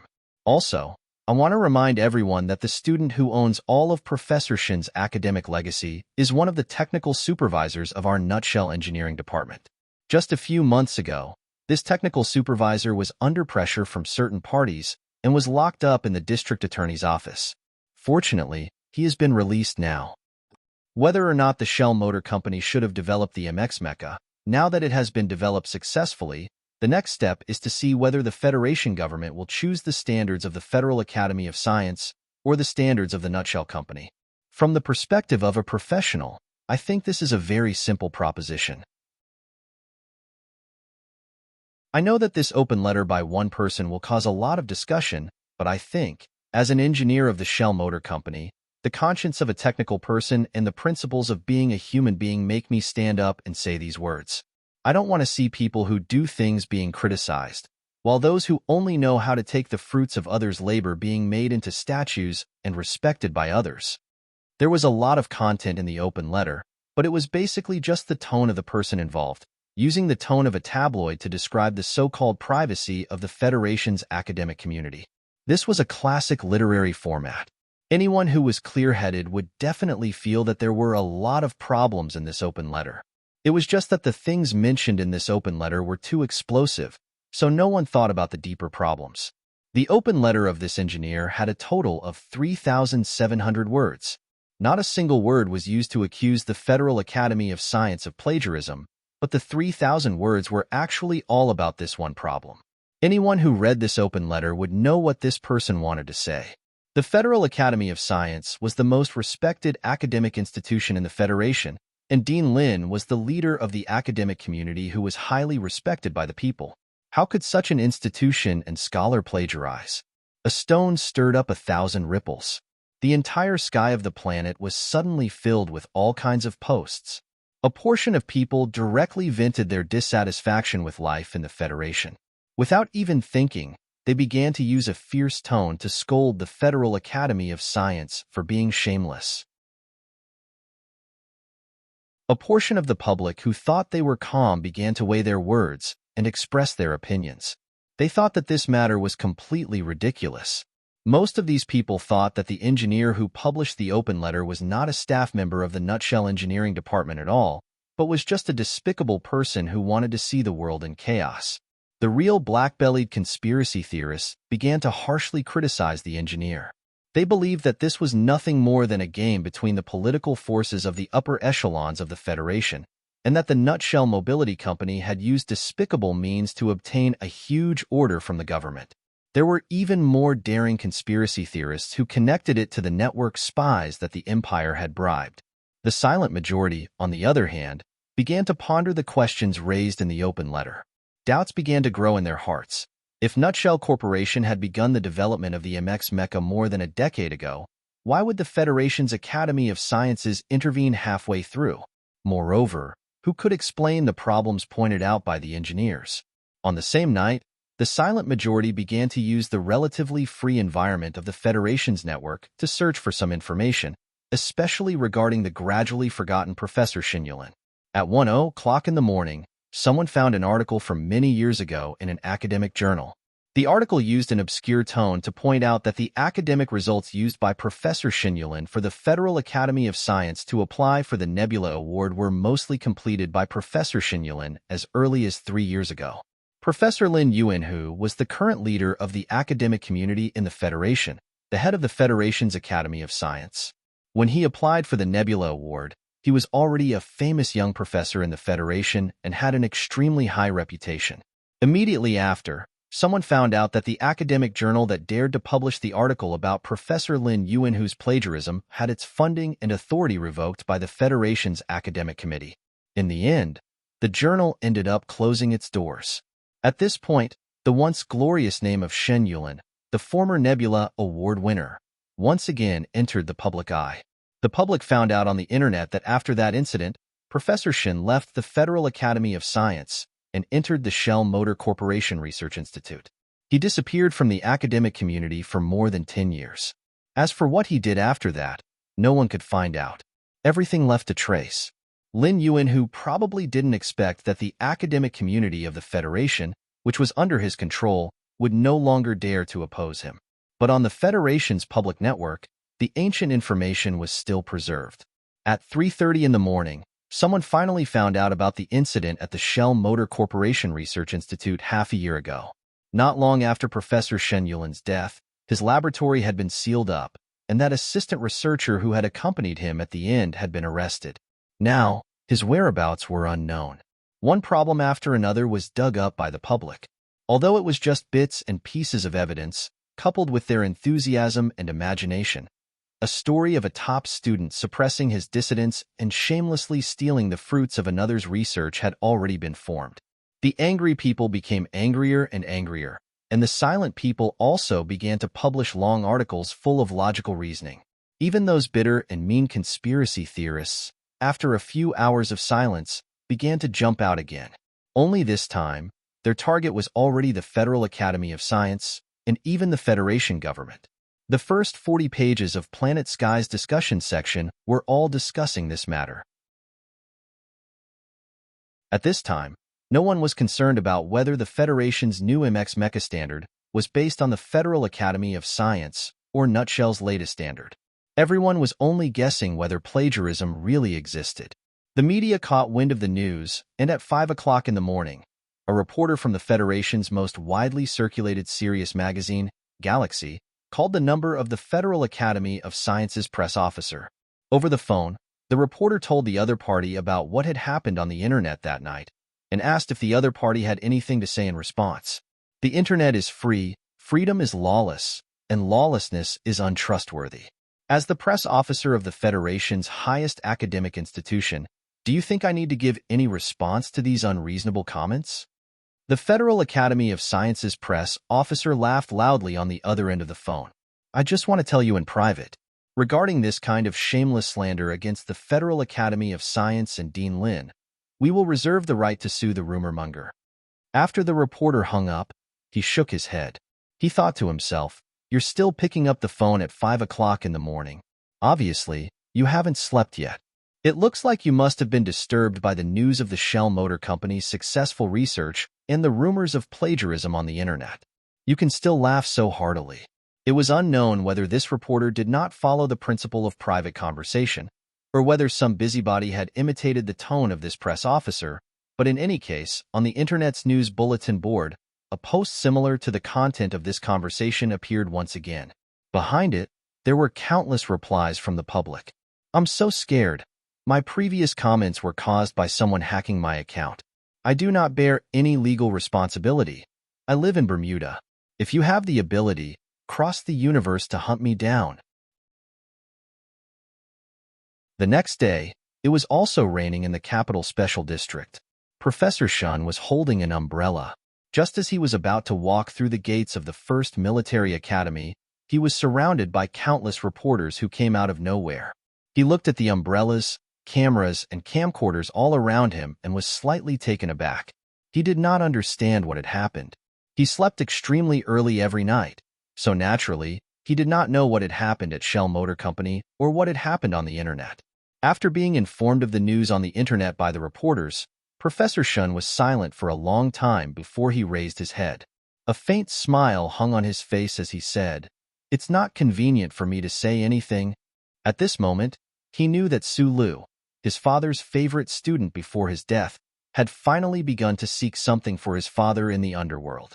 His emotions were calm, but there was a trace of comfort in them. "Professor Shin, what exactly was the problem between Professor Shin and Dean Lin back then? It's said that they were colleagues in the same laboratory back then." "Professor Shin, is the ceiling of Professor Shin's laboratory related to the development of the MX mecha this time? There are rumors on the internet that Professor Shin's academic legacy is now owned by an assistant researcher. As the only heir to Professor Shin's legacy, do you have any comments on this?"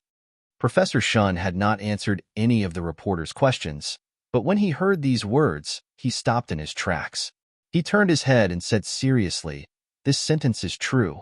According to the agreement between the Federation and the government, the final 10 years of my father's research results belong to my father. The Federation only has the right to use them, and this right has now been transferred to the hands of my father's student. The transfer process was witnessed by my lawyer and myself. If necessary, I am willing to repeat the above explanation again." The reporter's tiny recording pins faithfully recorded these few sentences. Another reporter asked anxiously, regarding Dean Lin's plagiarism of Professor Shin Yulin's academic achievements, as well as the Federal Academy of Science's possible plagiarism of the Shell Motor Company's design, "Can you say a few words?" Professor Shun was silent for a long time. Then he shook his head and said, "I have no evidence." After this sentence, Professor Shun walked towards the campus in the autumn rain. His pace was calm. He was just like his father. Although he was angry at the injustice, he was more willing to devote his time and energy to meaningful research than to live a sad life like a woman. A rigorous scholar would not express any opinions without evidence. The ID Shell engineer had become a celebrity on the Federation's network, but no matter how hard they searched, they could not find the owner behind this ID. The Federal Academy of Science naturally did not make any comments on this matter, and the reporters who rushed to the Harbor City Industrial Park were also unable to interview any of the Shell Motor Company's employees. However, they finally received confirmation from the Shell Motor Company's news department that the Shell Motor Company had indeed successfully developed the new MX mecha. It passed the preliminary inspection by the Department of Defense and was temporarily named Little White Flower. There was no grand press conference. It was as if the weather was good to announce this important news. All the reporters felt a little uncomfortable. They did not understand why the Shell Motor Company was so low-key. Supervisor Jose walked into the warehouse and said to Sulu, who was working hard at the workbench, "Did you go online last night?" Sulu smiled. Mr. Jose did not say anything else. He only sighed and said, "The president's office called the CEO's office." Apparently, the CEO scolded the CEO, and then the CEO scolded me. Actually, what I want to say is that we have already done what we should have done. I believe that our research on mecha is more solid than the Federal Academy of Science. As long as we fight for it, the Federation's mecha standards in the future will definitely use us. Why do we have to cause trouble at this time? The Purple Sea from the Academy of Science should have a higher output than us, Shangqiu replied, but this is not the main point. I have always had my doubts about its stability. After saying this, Shangqiu glanced at Su Lu. In fact, everyone present was well aware that the person who had sent out the message last night must be present. The Shell Motor Company had developed the MX a little later than the Academy of Science. No matter how grand a press conference they held, it would not be able to achieve the sensational effect that the Academy of Science had. This kind of bottom-up, from the internet to the real world, could instead achieve good results. Sulu thought to himself that just getting the standards was not enough. Mr. Jose looked calmly at Sulu. He knew what he was thinking. This matter concerned Professor Shin's reputation. This genius technician would definitely not back down. There is no evidence. Mr. Jose was silent for a moment before saying, no matter how much the people talk about it, there is no evidence. After a while, it will die down. I'm thinking of a way to let the evidence grow on its own, said Sulu with his head lowered. Overnight, the entire Federation knew that the Shell Motor Company had also successfully developed the new MX Mecha. As for what standards the Federation should use, heated discussions began in the various official residences in the capital, in the offices of the Federation Management Committee, and in the staff meetings of the various military regions. Also overnight, on Star Sky, including the Federation's public network, any discussion of the new mecha was swept clean. The Federation government, on the grounds of protecting the secret of the new mecha, was forgiven by the majority of the public. After all, this was not a discussion about which restaurant's food was better. But because of this, the accusations of plagiarism involving Dean Lin Yuanhu were also strictly controlled under this reason. After a burst of autumn rain and a burst of cold, a black car slowly stopped in front of the hotel beside the Charter Square in the Capital Special District. After Li Xiuzhu got off the car, he raised the collar of his windbreaker, covering his handsome and calm face, and walked into the hotel. Using the special VIP elevator to reach the top floor, he pushed open the heavy door. Secretary Luo stood up to welcome him. Li Xiuzhu ignored him and hung his windbreaker on a hanger. He smiled slightly and said, "Are you confident tomorrow? We have already obtained the technical specifications of the Shell Motor Company. They are completely at a disadvantage. There will be no problems in tomorrow's meeting," said Secretary Luo softly. "Dean Lin will come after the meeting. Is the dean in a good mood?" Li Xiuzhu tried his best to keep his smile from showing any hint of schadenfreude. He walked to the window and looked at the brightly colored presidential residence in the distance. As long as the standards of the Academy of Sciences were used in tomorrow's meeting, what would those discussions count for?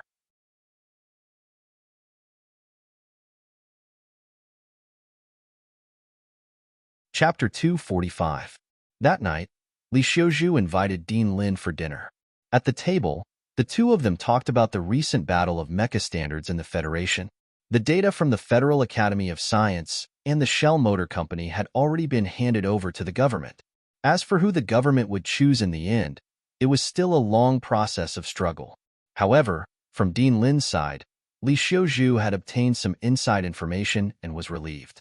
As long as the purple CMX from the Academy of Science could completely suppress the little white flower from the engineering department in terms of technical specifications, it would be much more natural for him to take advantage of the situation and do some tricks outside the decision-making level. Generation after generation of aristocratic children appeared in the Federation, but there weren't many who could truly lead the society for a time. Li Xiuzhu was the first in line to inherit the Li family, but this was the first time he had appeared on behalf of the family alone. He had gone deep into the political circle to stir up trouble. This matter involved the presidential election and his own future, so he naturally couldn't allow his performance this time to fade into the crowd or even become a laughingstock. Today, the Federal Academy of Science had already been tied to the election war chariot of the two candidates. Even if Li Xiuzhu had too many opinions about Lin Yuanhu, it wasn't convenient for him to show them now. After all, if the Academy of Science lost the standards battle, The plagiarism controversy wouldn't be able to calm down even if it wanted to. This would also have a responsible impact on the presidential election. As a nephew, he wouldn't be so presumptuous as to show a black face to the leader of the Federation's academic community at the dinner table, but he really didn't have much interest in catering to the other party. Lin Yuanhu still had that noble and respectable expression on his face, as if he wasn't affected by the rumors accusing him of plagiarism among the people. Speaking of which, it made sense. After sitting in the position of the head of the Federal Academy of Science for so many years, his tenure was much longer than that of the president's. This kind of important figure would only smile slightly towards the discussions of the ordinary people and not care at all. After a dinner that wasn't very tasty ended, Dean Lin received the promise of continued support from Li Xiuzhu, and Li Xiuzhu also received the assurance that there wouldn't be any problems with the Academy of Science. They didn't taste much of the food, but both parties were quite satisfied with this interaction. Li Xiuzhu politely sent Lin Yuanhu out of the restaurant and walked toward the car outside the hotel's revolving door. He was like a real nephew showing respect. The old man and the young man were escorted by their secretaries and subordinates. When they were about to leave the hotel, they saw 6 or 7 people coming in from outside. Those people were young and wore very ordinary clothes. However, in the gloomy autumn day, they gave people a sense of calmness and experience. This high-class hotel was filled with high officials and nobles. With so many people coming and going, it was very lively. It was very normal to meet someone at the entrance of the hotel. Li Xiuzhu's footsteps slowed down a bit. At the same time, he noticed a man with small eyes in the group. He looked a little familiar. Secretary Lu's eyes flashed with a strange color. He leaned close to Li Xiuzhu's ear and whispered, "They are from the Nutshell Engineering Department. The small-eyed man in the middle is Su Lu." Li Xiuzhu's eyebrows jumped. He was a bit surprised, but he immediately remembered that the Federation was in the middle of reviewing the standards. The Nutshell Engineering Department would definitely send a technician over.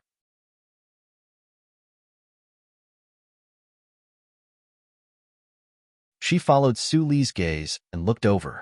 She smiled slightly and said, "Do you know that important person?" Su Lu shook his head. Director Lin Yuanhu. Shang Qiu's smile had a trace of playfulness. She pressed her face against her knees and yawned. "The person you can't forget. I didn't expect you to not know him at all." That old man was the leader of the Federation's academic community? Su Lu narrowed his eyes.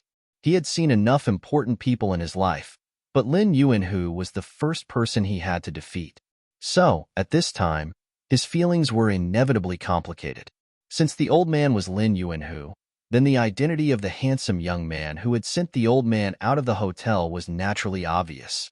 Other than the young master of the Li family, who else could be so devilishly beautiful and yet so calm? He turned his head and looked at the sleepy Shang Qiu. He couldn't help but shake his head. In the lobby of a high-class hotel, she could still be so relaxed and carefree. If the company had not reserved a room in advance, this hotel might have kicked them all out. A pair of small, white feet stepped on the edge of the sofa. A piece of leaf stuck to the heels. Su Li's gaze flickered, and he saw that face without any makeup but still clean and pretty. Also, because of her current posture, the curve of her chest was stubbornly bouncing up and down under the pressure. He had to admit that Shang Qiu did have the ability to charm people. It was just that her brain was already good enough. There was really no need to show off anything. The Nutshell Company was one of the leading corporations in the Federation.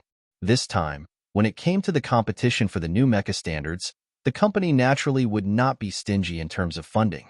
They had directly booked the entire 24 floors of this high-class hotel that the politicians and wealthy businessmen of the Federation loved. The technical team took up 6 of the rooms, and the remaining rooms were handed over to the security team sent by the Whitewater Company. The remaining few rooms were left for Major Lan Xiaolong and his soldiers. Although it was said that the upper management of the Nutshell Company had some objections to the Ministry of Defense sending personnel to protect their own employees, when they thought of what the independent director had done that rainy night, the company's upper management could only remain silent. After that independent technical director had left Hong Kong that night, he had been staying in the hospital. The board of directors of the Nutshell Company had already passed the resolution to remove him from his position as a director. They were just waiting for the shareholders' meeting to officially pass the resolution, and then report it to the management committee of the Federation. Sulu didn't care about that director's future. He stood by the window, looking at the square below the 24 floors and the presidential residence further away, surrounded by green buildings. For the safety of the presidential residence, the height of the buildings in this area of the Capital Special District was strictly controlled. It was said that this high-class hotel named Green Sun was the tallest building in the district. The competition for the new mecha standards of the Federation would come to a conclusion tomorrow at the presidential residence. Sulu thought of this, and his mood became heavy. The competition for the standards wasn't sent to the Ministry of Defense, nor to the Academic Committee. President Sieg had directly put it on the agenda of the office. What did this mean? Bai Yulan knocked on the door and came in. She helped him tidy up his clothes, made a cup of green tea, and then walked behind him. Following his gaze, she knew what he was thinking. She said softly, "The Academy of Sciences seems to be very confident in the past few meetings." During the meetings, the two sides hadn't shown any specific technical data. Sulu thought of the scene where Shang Qiu had confronted those old professors and couldn't help but laugh bitterly. Shang Qiu's confidence came from her and her own abilities. But where did the Federal Academy of Sciences' confidence and even pride come from? Their data is definitely better than ours, Sulu said, and they must have obtained Little White Flower's data through some means. No confidence? Bai Yulan passed the tea to him and asked softly. Sulu took the teacup and looked at the swirling tea leaves in the water. After a moment of silence, he said, "I only hope that the company's influence is big enough for Mr. President to give both sides a fair chance to compete." What would be a fair chance to compete? Of course, it would be a mecha battle. Sulu lowered his head and took a sip of the tea, savoring the fragrance in the slightly hot tea. He turned to look at Bai Yulan and smiled. MX is a new thing. I believe that no one in the Federation is more familiar with its controls than you. Do you have confidence? Bai Yulan lowered her head and was silent for a long time. She would only express her confidence when she considered all the factors involved. From the first MX test to this year when Sulu brought her into the Nutshell Engineering Department, she had seen it all. She had even participated in it personally and provided a lot of experience for the technical staff. Sulu wasn't wrong. No one in the entire Federation was more familiar with this new mecha than her. I have confidence. Even if the ace of the military came, it would be the same, Bai Yulan answered with her eyes lowered.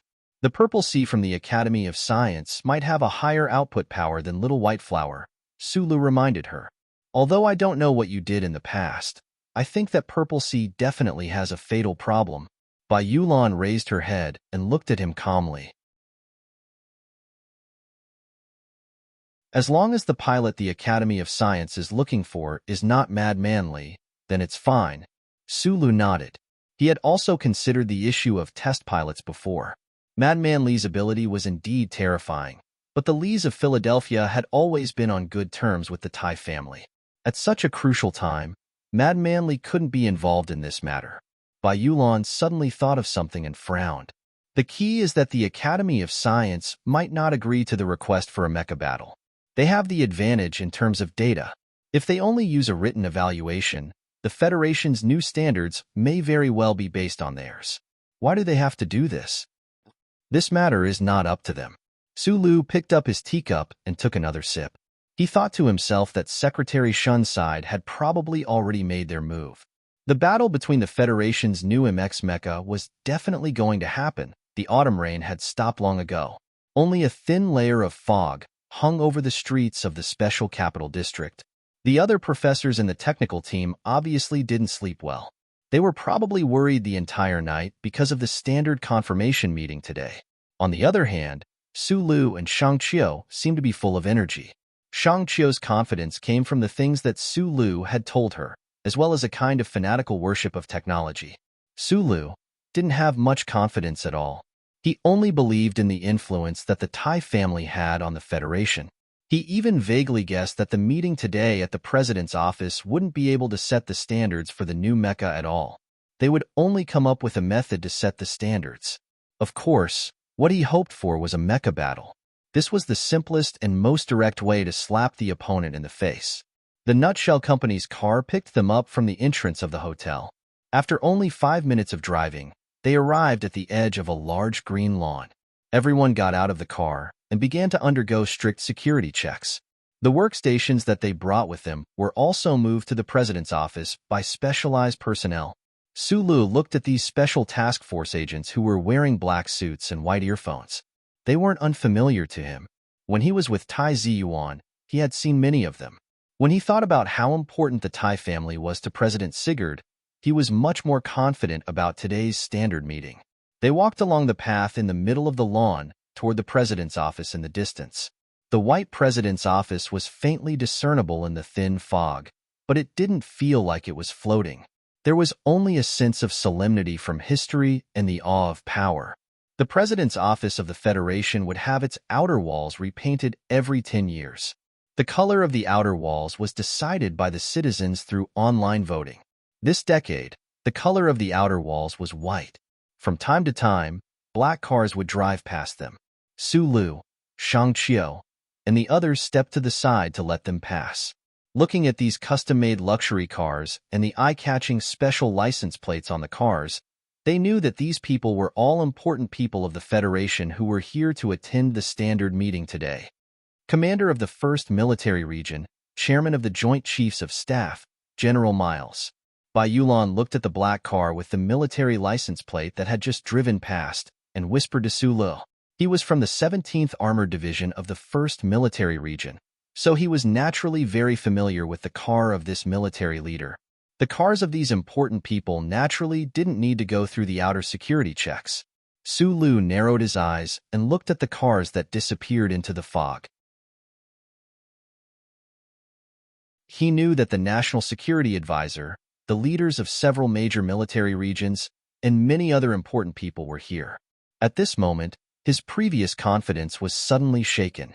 If these important people of the Federation were all inclined to adopt the standards of the Federal Academy of Science, would President Sigurd still care too much about Lady Tai's influence and the wishes of the Nutshell Company? He stopped thinking about these things and just looked at the cars that slowly drove past. As he looked at the president's office that was getting closer and closer, he felt some other emotions.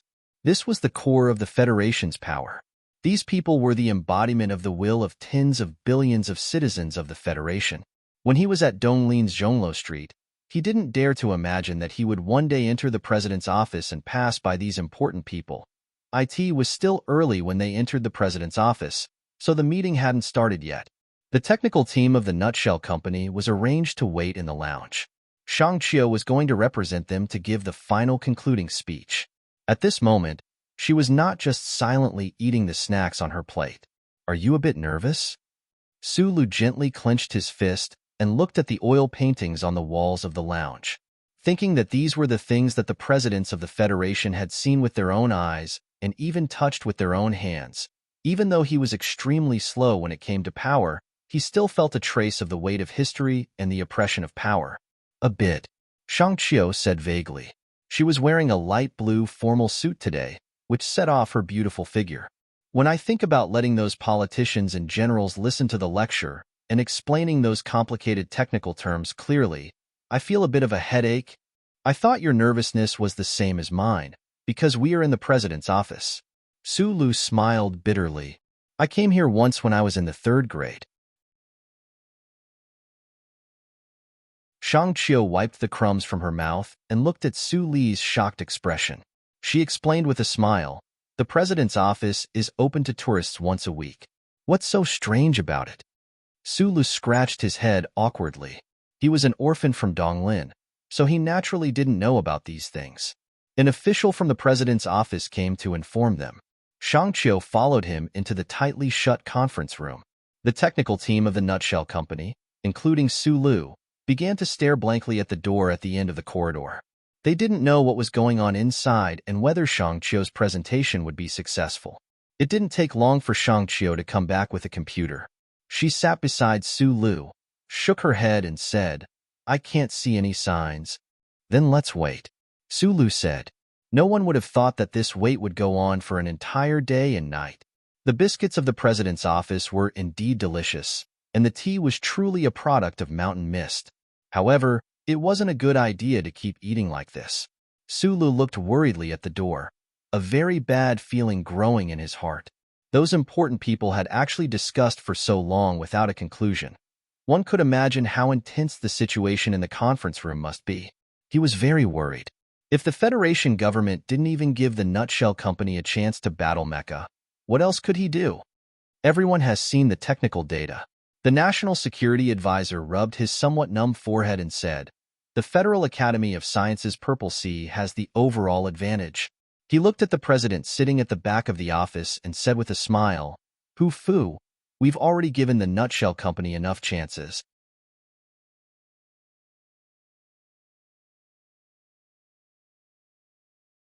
Chapter 246. It was already late into the night. The Special Task Force agents in the garden around the president's official residence scanned their surroundings vigilantly. They listened to the system commands coming from their earpieces and did not relax in the slightest. They knew very well that if the Empire's spies had the ability to infiltrate the Federation and launch an attack on the president's official residence tonight, the Federation would definitely suffer the heaviest blow in history. This was because most of the current cabinet and most of the key members of the federal military were at the scene of the meeting in the president's office. Of course, under the glory of the Charter, no Empire's spies had ever been able to penetrate deep into Planet S1. The Special Task Force agents' nervousness to a greater extent came from the weight of those important figures themselves. Mr. President Sieg, who only had 4 months left in his term, sat behind his desk and signed a document electronically. He then forwarded it to the office. Only then did he slowly raise his head and meet the National Security Advisor's gaze with a trace of sincerity, a trace of warning, and even a trace of pity.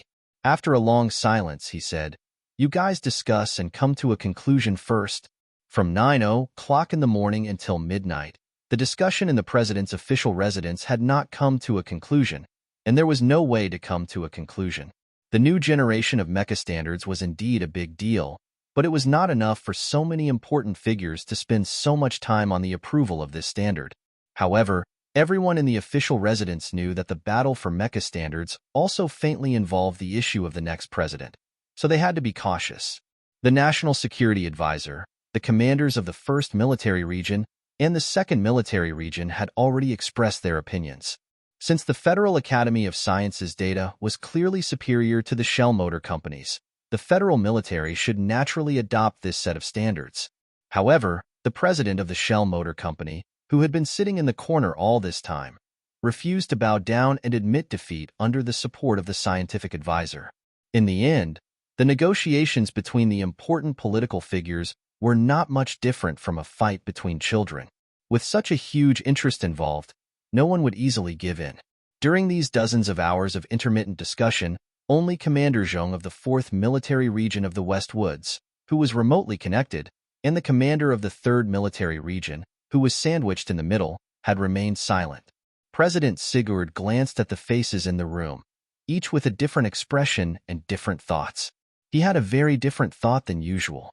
His term was coming to an end, and the members of the cabinet would naturally not discuss things as they used to. He knew very well that many people, including the National Security Advisor, were already considering their interests after the next president took office. It was just like the dramas that described the dynasty era. The officials could surrender and have other intentions, but the emperor could not do so. President Sigurd knew very well that he was not the emperor, but he did not need to be like these people and consider too many benefits. Even if he did help one side, could he still be the next president? In a few more months' time, he would only be an ex-president, and the treatment and respect he deserved would not be reduced in the slightest. It was precisely because of this reason that he had not made a final decision regarding the mecha standards this time around.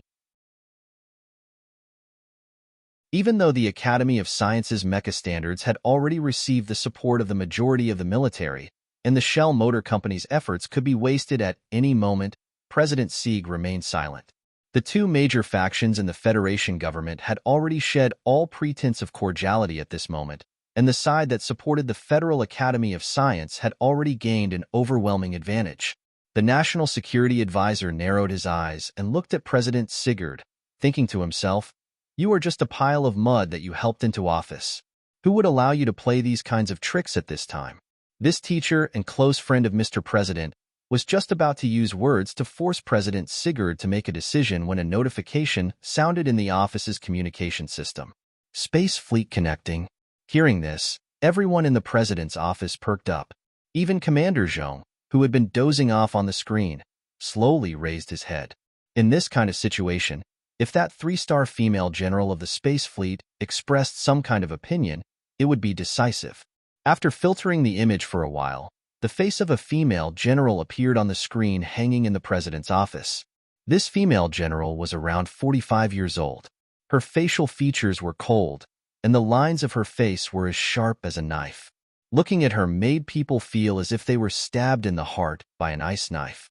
Hong Yuliang, the only 3-star female general of the Federation. She led the 3 major fleets of the Federation and walked in the universe. She fought at the edge of the interstellar system, and her achievements were outstanding.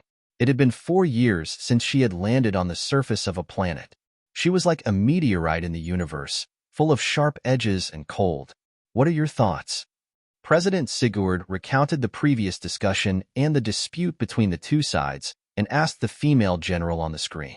Mr. President, I have already looked at the technical data of both sides. I think that the Federal Academy of Science has the advantage.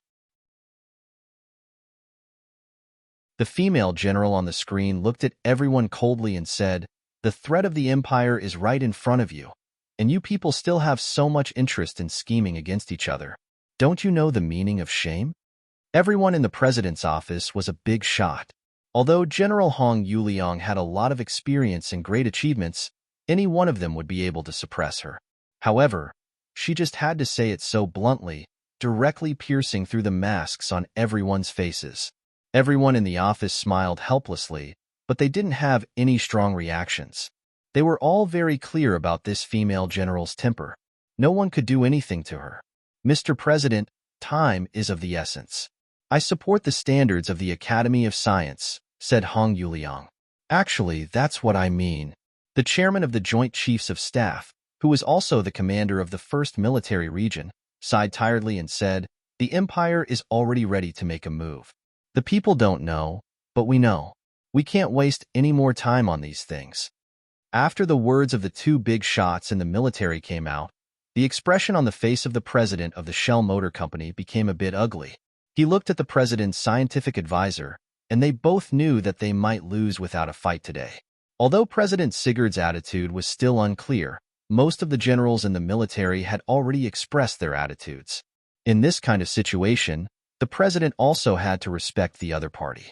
The vice president who represented the Academy of Science stood up with a smile and said to the general in the office and the 2 generals on the screen, "The results of the conference have already proven that the Purple Sea developed by the Academy of Science has completely suppressed the design of the Shell Motor Company in all aspects. I can guarantee to the Federation that the new mecha from the Academy of Science will definitely be able to help the Federal Army achieve unprecedented success in the war with the Empire." Just as he finished speaking, the heavy wooden door of the president's office was pushed open. The deputy director of the office, Boog, walked in with a strange expression and said, "Philadelphia called." The atmosphere in the president's office became abnormally strange because of the words, "Philadelphia called." The commanders of the 3 military regions and the female general of the space fleet began to tidy up their military uniforms. Commander Zhong of the 4th Military Region opened his eyes abruptly, and the rest of the people were slightly stiff. They didn't know if this sentence was true or not. Philadelphia called?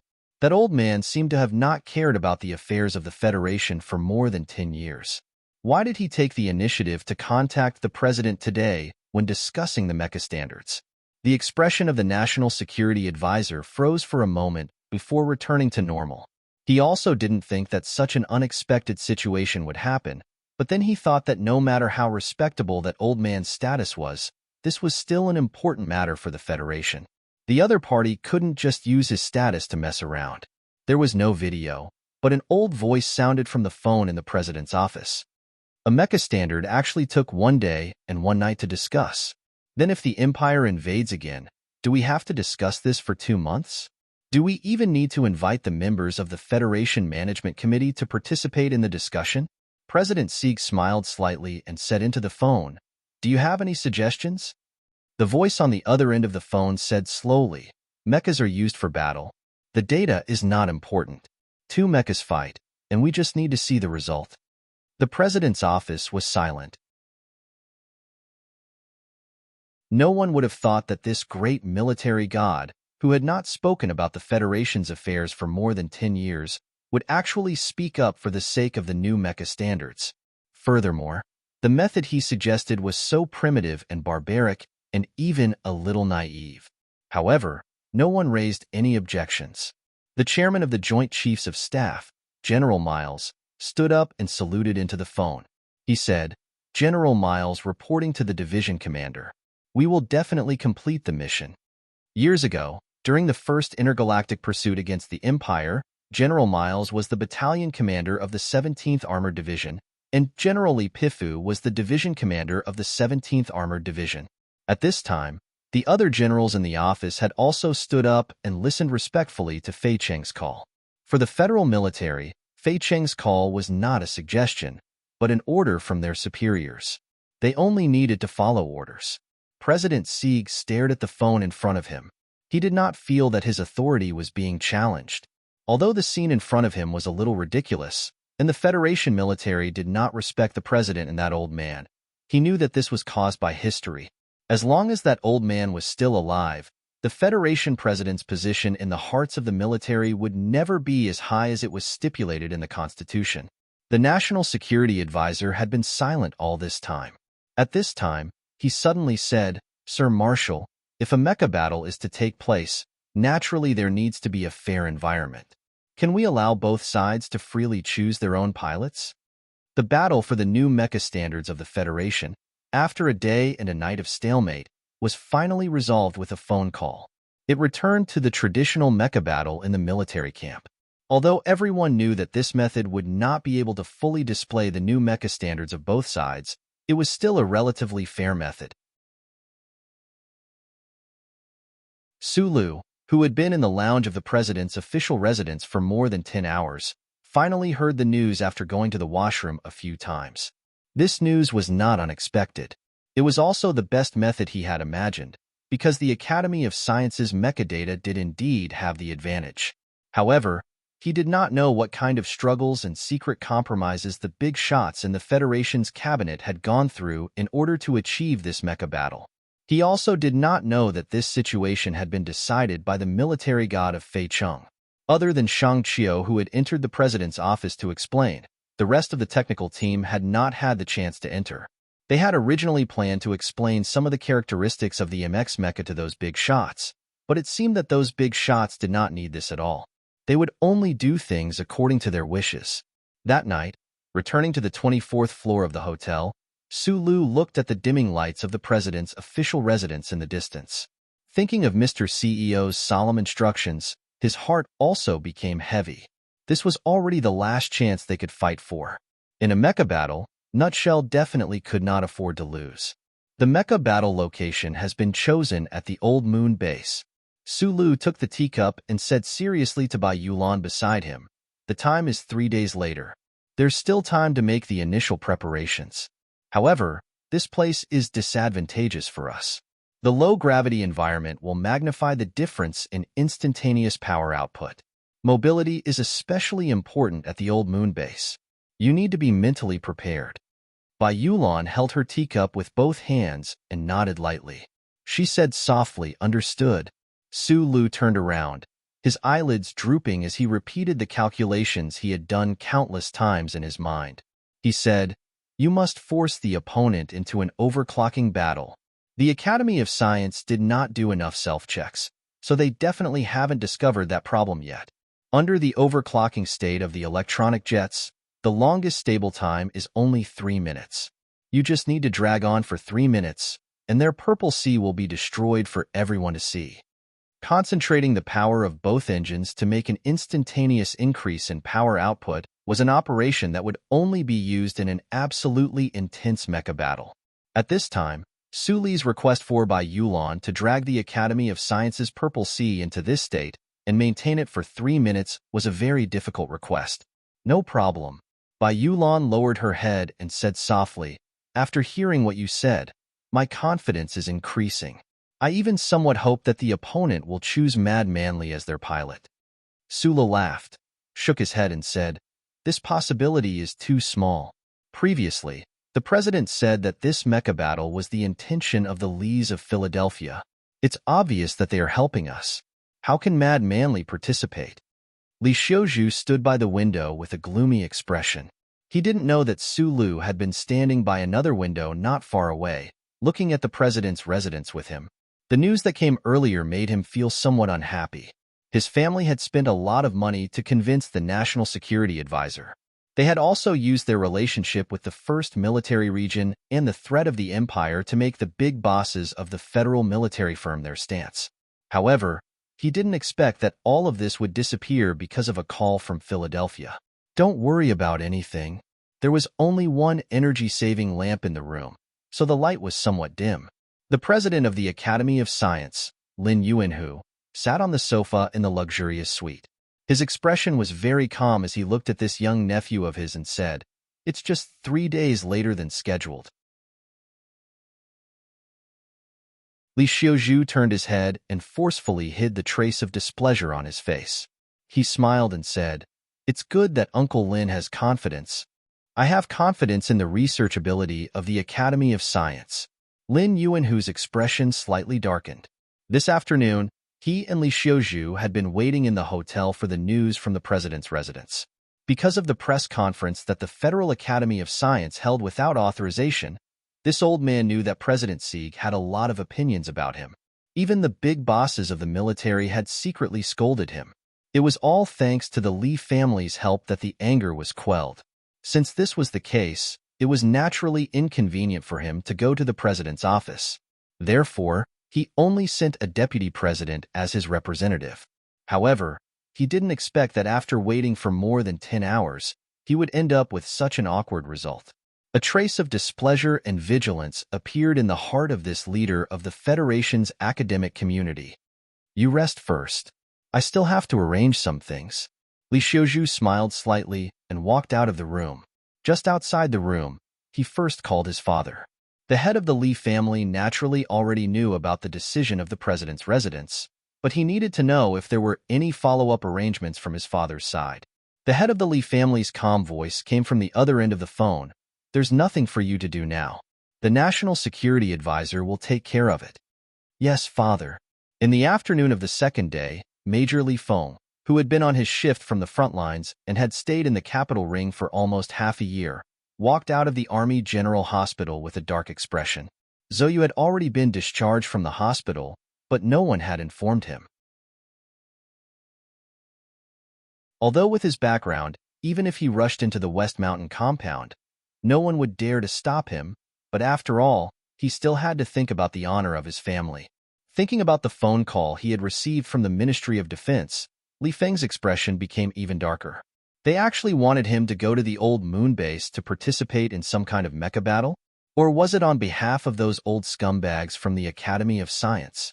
Now, he was very clear that Sulu had participated in the MX of the Nutshell Mobile. Once he thought of the possibility of smashing that brat's hard work into pieces, he had a kind of desire and excitement. However, Mad Manly was not a real lunatic after all. He knew very well that there were many things hidden behind this phone call. "Father, what's going on?" Li Feng asked the middle-aged general on the other end of the phone. "I remember you said last time that the MX of the Nutshell Mobile seems to have some connection with the Madam's side. The National Security Advisor mentioned this matter to your grandfather. After all, you are a soldier, so naturally, you have to obey military orders. It's not good for the family to say anything." Li Feng seemed to have understood something. He suddenly had the urge to beat the white-haired National Security Advisor to death. But in the blink of an eye, he felt a trace of excitement. It was always good to be able to participate in this matter. After a moment of silence on the other end of the phone, his father said, "Our Li family has a personal relationship with the Federation, but there are no factions. We are only loyal to, and can only be loyal to, the Federation. The MX Mecha is involved in the great matter of resisting the invasion of the Empire. Do your best and choose the best one. This is what your grandfather told you."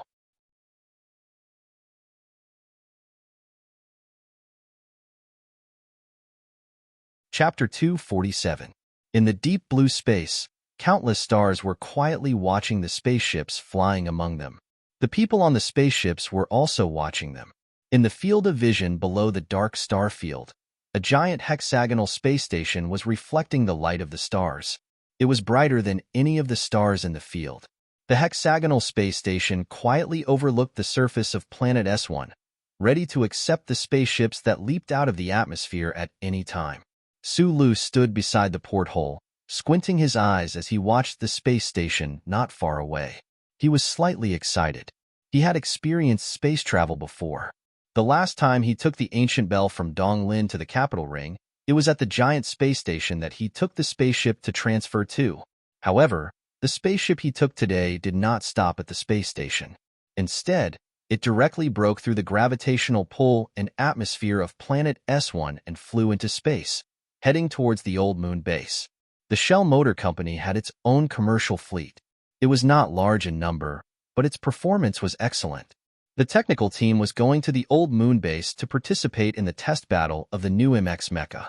Naturally, the headquarters provided the best spaceship, so there was no need to resupply or transfer at the space station.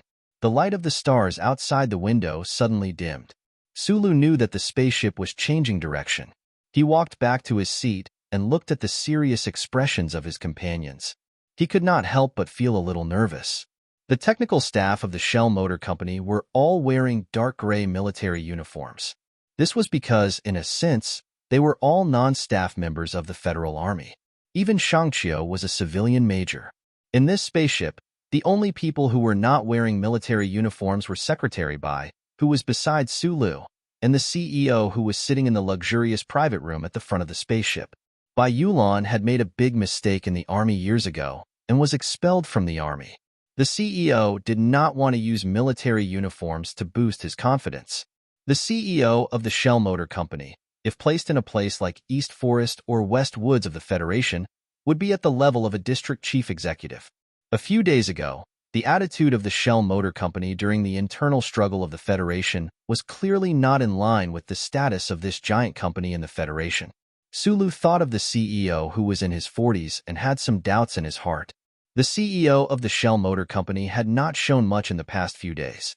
The main reason was that the management committee of the Federation had appointed him as the CEO of the Shell Motor Company less than a year ago. Coincidentally, when he took over, many problems within the company. After the failure of the experiment last autumn, the Federal Academy of Science shamelessly and overbearingly joined in with the excuse of participating in the design of the dual-engine technology. This was an official decision made by the Federation's academic committee, so the Shell Motor Company could not use this to accuse the other party. However, right after that, the Academy of Science had stolen the data from Shan Yulin's laboratory. That independent director of the Shell Motor Company had also encountered some problems. All these troubles had gathered together, making this newly appointed CEO angry, but also somewhat anxious. If the internal strife within the Shell Motor Company's board was like the internal strife within the Federation and had not been completely settled, the CEO could not spend all his time on these political squabbles. He knew better than anyone the importance of the MX mecha to the Federation and to the company. Thus, he personally led the technical team and boarded this spaceship headed for the old moon. The flight through space was truly rather tedious. Those provocatively dressed dancers on the screen did not attract too much attention. Everyone in the technical team was deep in thought about the mecha battle that would begin the day after tomorrow, analyzing the technical aspects that they were responsible for to ensure that there would not be any loopholes. Shangqiu had not come with the technical team. The mecha battle testing, data analysis, and evaluation work at the old moon base would be carried out in the control hall on the ground. She still had very important work to do, so she had stayed behind. Sulu looked at Bai Yulan beside him, who had her head lowered the entire time. He could not help but think that if Shangqiu had been by his side right now, the journey would probably not have been so boring. Secretary Bai was too quiet and quiet. She really was not a good travel companion. Right at this moment, a voice rang out from the communicator. Sulu was slightly taken aback, but then he got up from his chair and walked towards the room where the CEO was. Not long after, he walked back and sat back down with a heavy expression on his face. He could not help but glance at Bai Yulan again, wondering if he should tell her this news now or when the mecha battle begins. Bai Yulan saw the change in his mood and asked softly, "The other side has chosen?" Yes.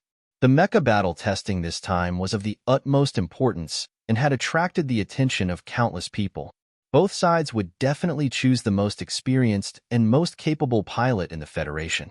Sulu guessed that the other side would not have guessed that Nutshell Company had long since made the decision to use Bai Yulan as their pilot.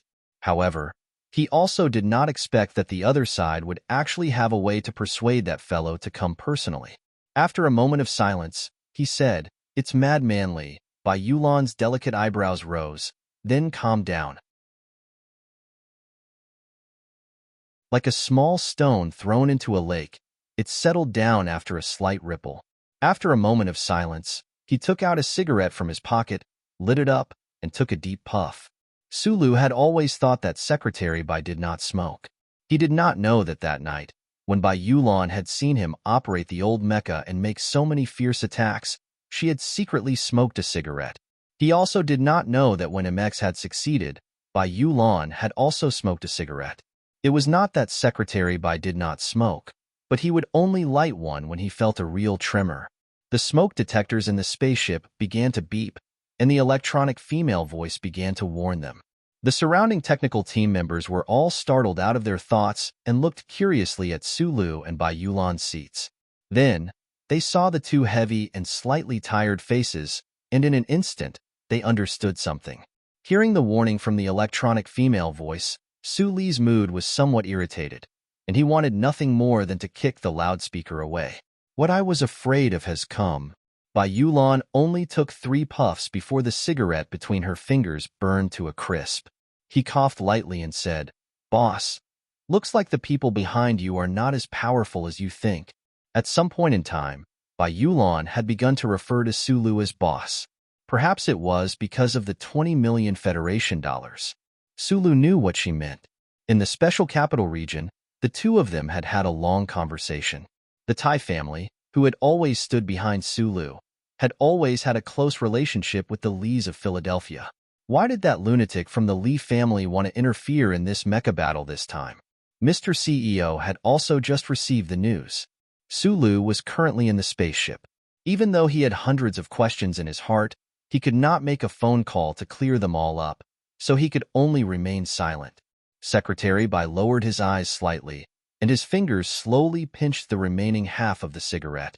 Thinking of the insufferably arrogant opponent in 2 days, he also fell silent. Just as the two of them were silent, a barren planet appeared in front of the spaceship.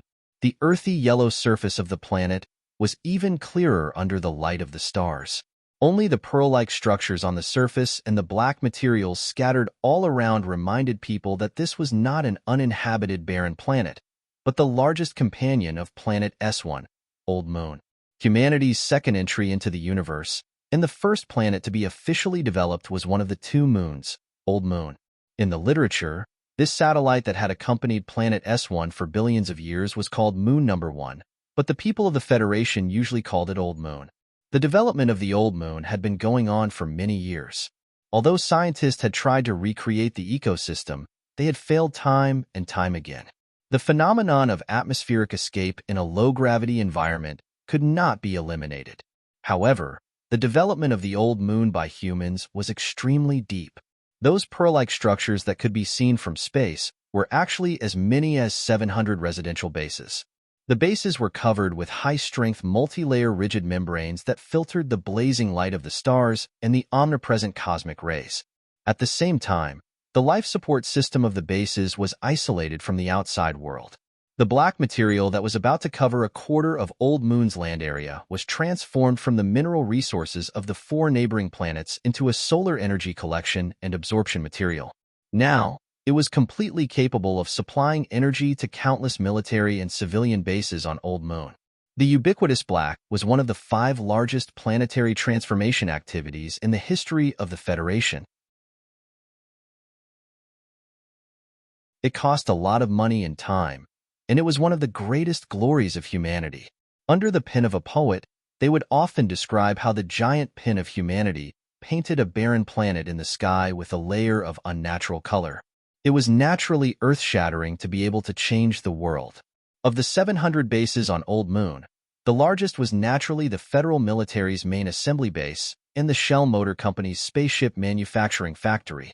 It was said that in the military control zone on the dark side of the moon, there was a super-large base that was specifically responsible for supplying the 3 major fleets of the Federation. However, the ordinary people of the Federation would never be able to see its true appearance. Under the guidance of the Flight Control Center on Old Moon's surface, a pale white commercial spaceship drew a nearly straight arc as it headed towards the predetermined landing site. Just by looking at the exterior design of this spaceship, it was obvious that this was a direct endurance spaceship that could break through the S1 atmosphere. On the side of the spaceship was a line of very eye-catching words. "Where there is metal, there is fruit shell." Seeing the pearl-like large bases becoming clearer and clearer, the technical team members on the spaceship had already stood up and let out waves of exclamations. Humanity's transformation of the universe always made these engineers feel a sense of respect from the bottom of their hearts. These engineers and professors were researching mecha, not space battleships. For most of them, this was their first time at Old Moon bases, and that kind of excitement was indescribable. At this time, they were not even willing to think about the mecha battle that would take place the day after tomorrow.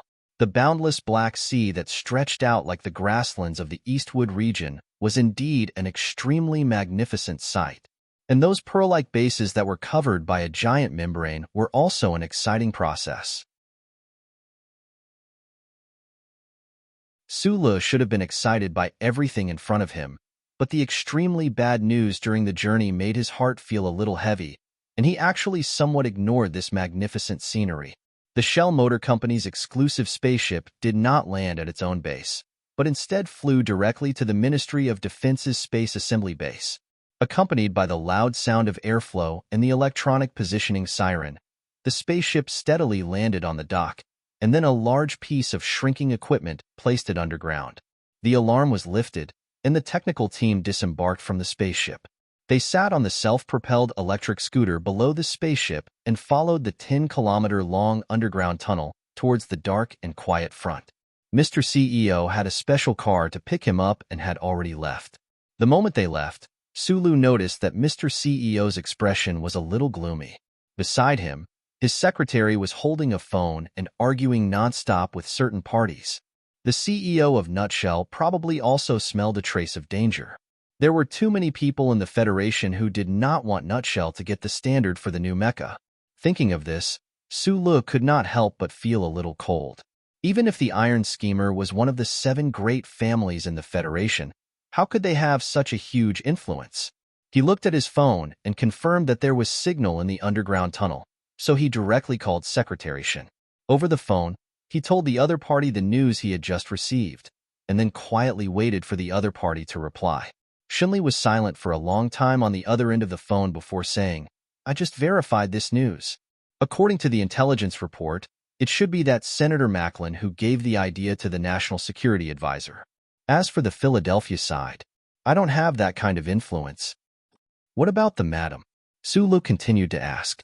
If it was in the past, no matter who the other party chose to be the pilot, it would not affect his confidence in Little White Flower and his judgment of the Purple Sea. However, Li Feng was different. He was a madman, the only grandson of the Lees of Philadelphia, and a rare super pilot in the federal military.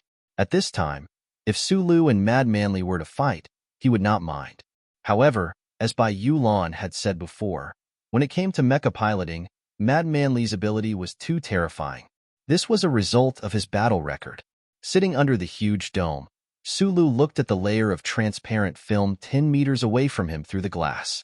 He was curious about the material of the film and the operating principle of the gravity replenishment device in the base. Only when he was in space could he truly feel the extent to which the technological civilization of the Federation had developed over the past tens of thousands of years. Even though he was known as a genius in mechanical engineering, it was impossible for him to completely understand the intricate technological fields. After a few calls, there was no good news. Mr. CEO's secretary had called earlier and helplessly said that the company's negotiations with the Federation government had all failed. This was because in the meeting in the president's office, the military god of the Lees of Philadelphia had personally promised the national security advisor that both parties could choose whichever pilot they wanted. It was because of this heavy mood that Sulu decided to just focus on the structure of the final assembly base. However, no matter how he looked at the scene in space outside the film, he still could not calm down. There was even a faint trace of regret in his heart. If he had known this would happen, should he have asked Mad Manly to be the pilot for Nutshell first? The living area of the final assembly base was very quiet.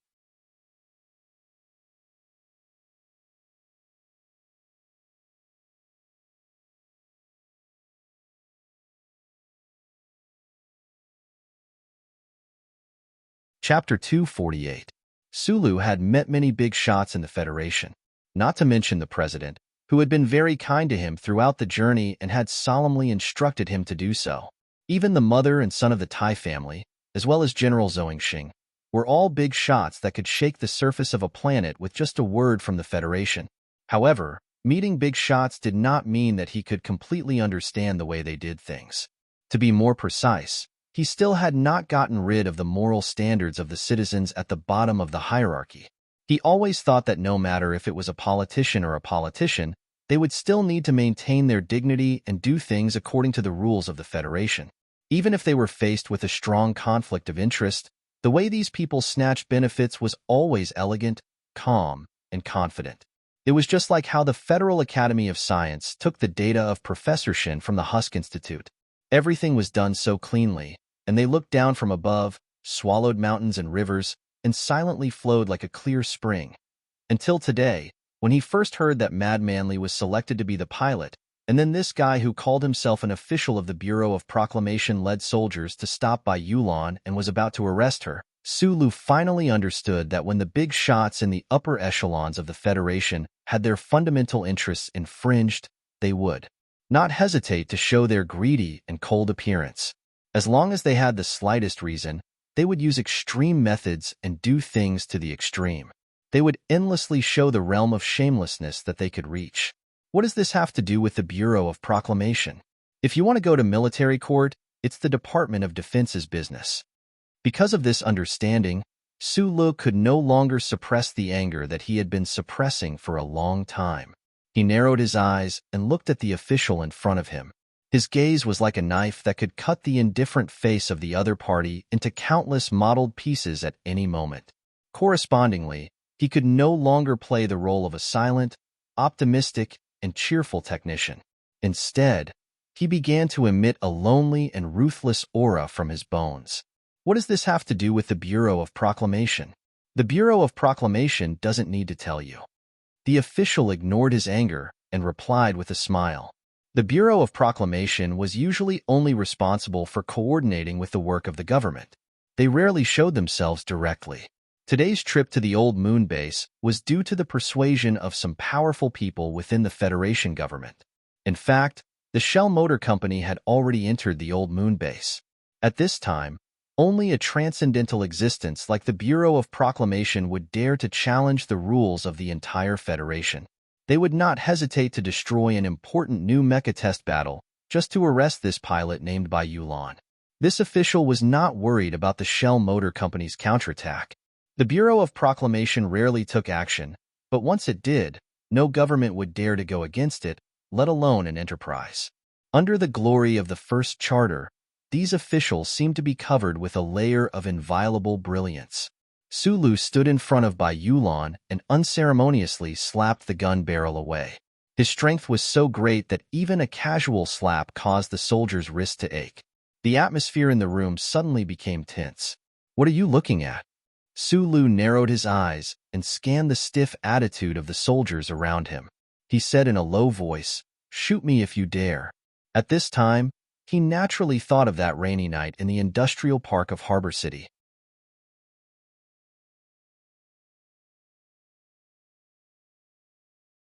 In fact, this official had only taken a document from the Bureau of Proclamation and was able to command the soldiers stationed at the old moon base to do as he wished.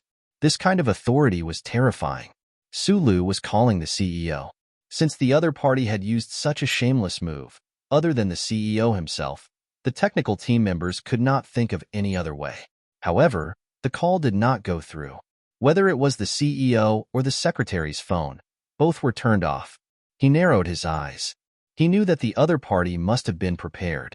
Perhaps, the departure of the CEO was arranged by the other party. Bai Yulan's hands were hidden in her sleeves.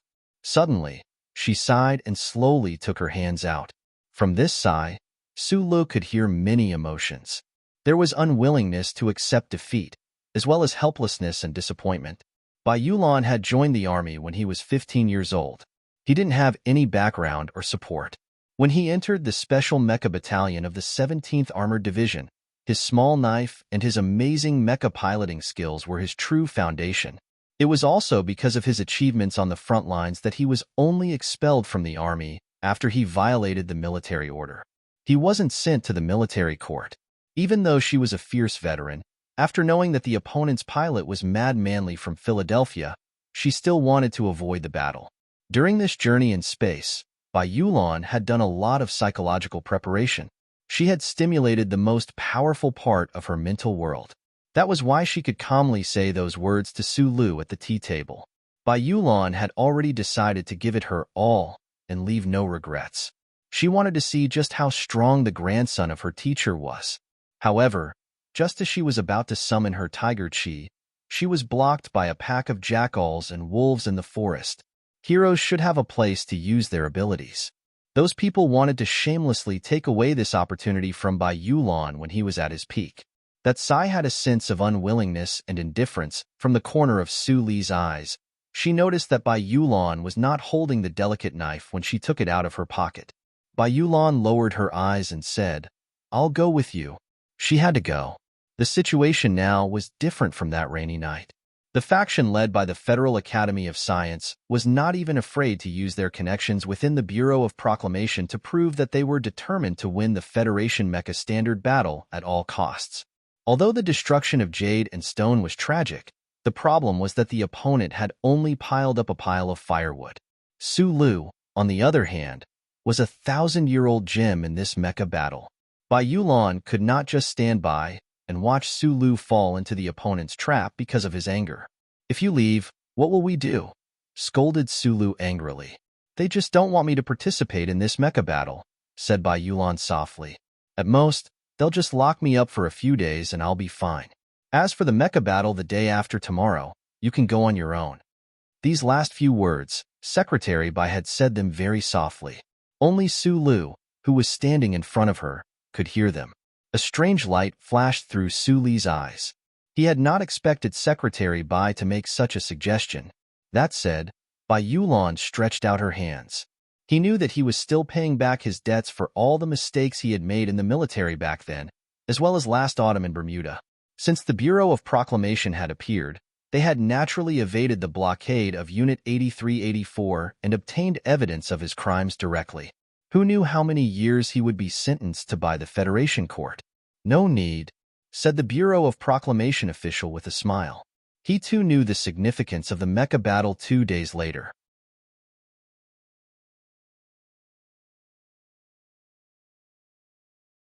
He had even called the president directly, but since the matter involved the Bureau of Proclamation, even the president's office had no way of ordering the other party to release the pilot immediately. He had not expected that the other party would be so shameless and direct, not caring at all about the issue of face. In his anger, he had made several calls to the Ministry of National Defense and scolded the federal military, but he still could not change the fact that had already happened. Even Nutshell Mobile's request to use this matter to delay the mecha battle was flatly rejected by the National Security Advisor in charge of this mecha test this time. At this time, Su Lu was on the phone with Zhou Yu. On one hand, he wanted to find out what was happening on the surface of Planet S1, and on the other hand, he wanted to vent the anger in his heart.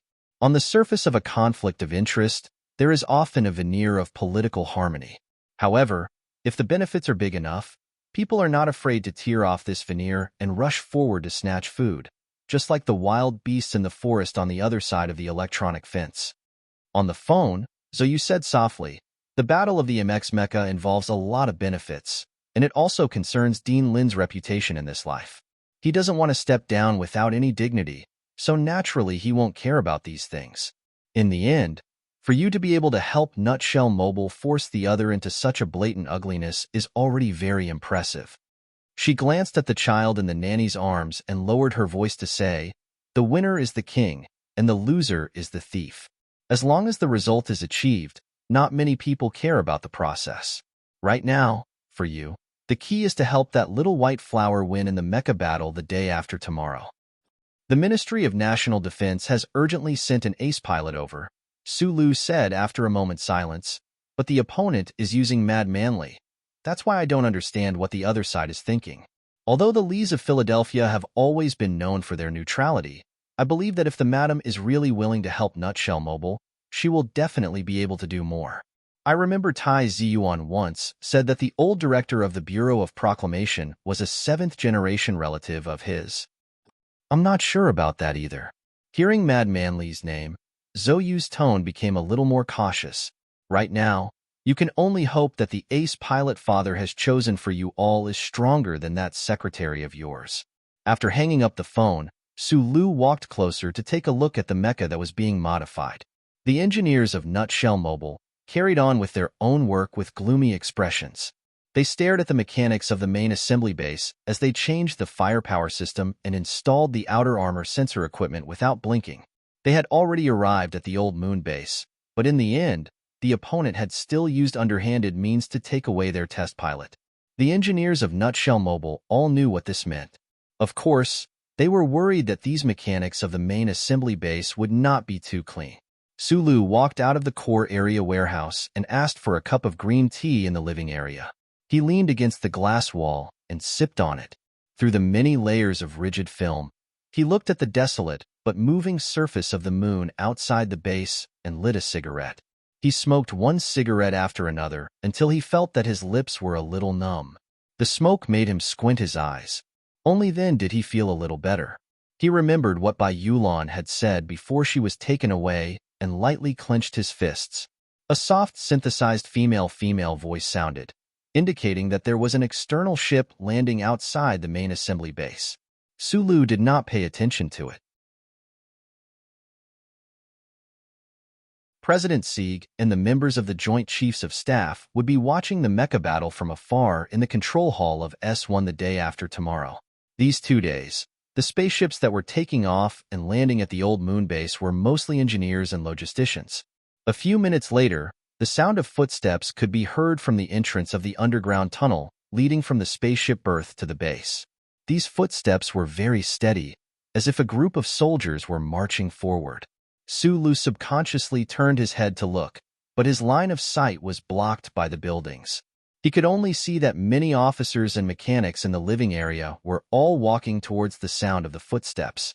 Their faces were filled with excitement as they stood on both sides of the road. The first to enter his field of vision were the 10 or so professors from the Federal Academy of Science. It was obvious that the sound of these professors' footsteps had been drowned out by the sound of footsteps behind them. Suli's eyes narrowed. He held his teacup and looked around the corner. Applause rang out first. The soldiers of the old moon base automatically stood in 2 rows to welcome the new arrival. Under the protection of several officers, the youngest lieutenant colonel in the history of the Federation walked out of the corner into the eyes of the applause and burning gazes, and into Suli's sight. For the Federal Army, the successor of the Lees of Philadelphia was already worthy of such treatment. Moreover, Mad Manly had already proven himself to be a legendary figure in the Federation with his insane battle results on the front lines in the West Woods. Sulu narrowed his eyes and looked over there. He realized that Li Feng was not as arrogant and haughty as he had seen before. The 16-year-old lieutenant colonel was gracefully bowing and thanking the applauding soldiers around him. Under the watchful eyes of the crowd, Mad Manly was just about to say something when he suddenly felt a gaze on him from behind. It made him feel extremely uncomfortable, so he instinctively turned his head and saw Sulu standing by the wall with a cup of green tea in his hand. Mad Manly narrowed his eyes. A hint of delight flashed across his features, like a tiger in the woods who had seen its most delicious prey. Although he had only participated in the mecha combat test to carry out the orders of the Department of National Defense, Being able to defeat the mecha of the Shell Motor Company and make that fellow lose face was truly his greatest motivation. Hundreds of officers and technicians in the living quarters of the old moon base all noticed the gaze of the successor of the Lees of Philadelphia. They were all very curious as to who was worthy of his serious gaze. From the whispers of a few people, the crowd found out that the skinny young man standing by the wall was the technical supervisor of the Shell Motor Company. He was specifically in charge of the maintenance of the new mecha combat test this time. Under countless curious gazes, Li Feng waved his hand to stop the officers behind him from following him. He slowly walked towards Su Lu, each step steady and full of awe. Su Li's figure wasn't thin, but compared to Li Feng's body that was filled with strength, he looked a little delicate. He lowered his eyes and looked at the teacup in his hand, as if he had not noticed the arrival of this person. I said before that I would kill you with my own hands, but it's a pity that you don't know how to operate a mecha. Besides, this is a military mission. Even if you were in a mecha, I can't really kill you. Li Feng said seriously, but since I'm here, your Shell Motor Company doesn't have much hope anymore. No matter how bad that Purple Sea from the Academy of Science is, the outcome will be the same. If such domineering words came out of someone else's mouth, they would only find it ridiculous. However, this person had gone to the front lines to kill enemies at the age of 12, piloting an M52 and slaughtering the Empire's Royal Mecha Battalion. Yet, coming out of his mouth, it sounded so natural. The original pilot was called by Yulan. A few hours ago, he was here. He promised me that he would take care of you. Su Lu lowered his head and said, "Unfortunately, those bastards you're fighting for have robbed him of the chance to take care of you. Invincible in the military?" He stared at the teacup and muttered to himself, "Look at how confident you are. I suddenly want to make a bet with you." Mad Manly looked at him with a strange gaze and said, "Go ahead. If Shell Motor loses, from now on, I will kneel when I see you and call you Invincible Li. If you lose, give up the entire universe when you see me and stop bothering me. At the same time, remember to call me Uncle, or you can take down the door sign of the Feiqing Manor and give it to me." As he slowly said these words, Su Lu was still staring at the green tea in his cup, as if he was staring at the ugly faces of many important people in the Federation.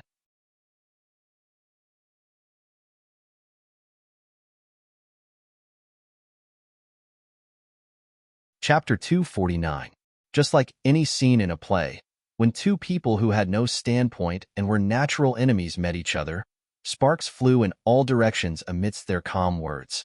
The surrounding extras naturally had to express their rich inner emotions with silence and astonishment at the appropriate time.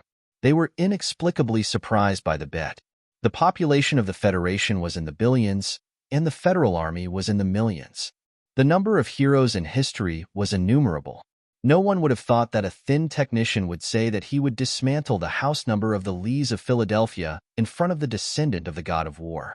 Although Su Lu and Mad Manly did not speak loudly, they did not deliberately avoid the surrounding crowd. The contents of the bet were clearly stated. When it fell into the ears of the crowd, how arrogant and even exaggerated was this? The arrogance of the Lees of Philadelphia had its own historical reasons and the fanatical support of the people of the Federation as its foundation. But what qualifications did this technician have to be arrogant? Su Lu was an arrogant person. His mood was calm and cheerful, like an ancient mirror made of water talc. In front of a gentle person, he would be gentle, and in front of a kind person, he would be kind. Whatever the world gave him, he would give back. When he was young, he always thought that the world was beautiful, so what he showed was a happy smile with his white teeth exposed. Now that he realized that the world was not like that, his expression naturally became a little heavier. When he was in the hospital, he did not want to give in to the wild and violent Mad Manly, not to mention that he was in an extremely bad mood today, so he directly confronted him. This confrontation actually caused Mad Manly to be silent for a long time. The 16-year-old lieutenant colonel of the Federation slowly narrowed his eyes. A hint of cruelty flashed across his youthful face, but he immediately returned to calmness. After confirming that every word Su Lu said was true, he said, "There are countless tons of crystal ores under a man's knees. I don't want you to kneel to me. If that little white flower nutshell is crushed this time, I only ask that you never see Zhou again for the rest of your life. Don't show up in the capital ring again. Get the hell out of here as far as the Federation's warships can. It's settled then. Sulu placed the teacup on the table and prepared to leave. He didn't want the officers of the old moon base to look at him like he was an idiot. With his hands behind his back, Mad Manly narrowed his eyes as he watched Li Du walk towards the corridor. He suddenly said, "Perhaps you have your own reasons for being angry. Those old guys at the Academy of Science are really bastards." Sulu stopped, but he didn't turn around. "But this has nothing to do with me. I am a soldier of the Federation. I am here to participate in the mecha duel this time because I am following orders from the Ministry of Defense. I will not be angered by this bet. Since you've stayed in a body cultivation hall before, you should be very clear that the Purple Sea's maneuverability can only be displayed in the hands of someone like me. It's best if you tell Nutshell's pilots about these things as soon as possible." Sulu lowered his head slightly. He knew what Mad Manly meant. The two of them had exchanged blows in the Linyuan before. Although it had only been for a split second, they could both feel each other's strength in close-range combat. Mad Manly seemed to have misunderstood him as an unknown expert nurtured by that body cultivation hall. Naturally, he thought that only the two of them knew how terrifying a new-generation twin-engine mecha was when a close-range combat expert was piloting it. Hearing Mad Manly's words, Sulu suddenly remembered what General Zhou had told him before. The army was not allowed to think. The Lees of Philadelphia specialized in nurturing the most standard professional soldiers of the Federation. The 16-year-old Mad Manly already had the faint feeling of military godly Pifu from back in the day. However, he seemed to be more unbridled. This was probably the side effect of youth. However, from these few words, it was obvious that Li Feng was not a lunatic who only knew how to kill that night. The entire old moon base was discussing the arrival of the successor of the Lees of Philadelphia. The legend of military godly Pifu had gradually faded away. As for the story of the invincible Mad Manly, the soldiers stationed at the capital ring had only heard of it from their comrades who had retired from the front lines. Piloting an M52 and facing off against a team of soldiers from the Imperial Royal Mecha Battalion. What kind of level was this? The thought of being able to see the operation of those mechas with their own eyes in a few dozen hours made everyone excited. In the central area of the base, the warehouse allocated to the Shell Motor Company was shrouded in a low pressure.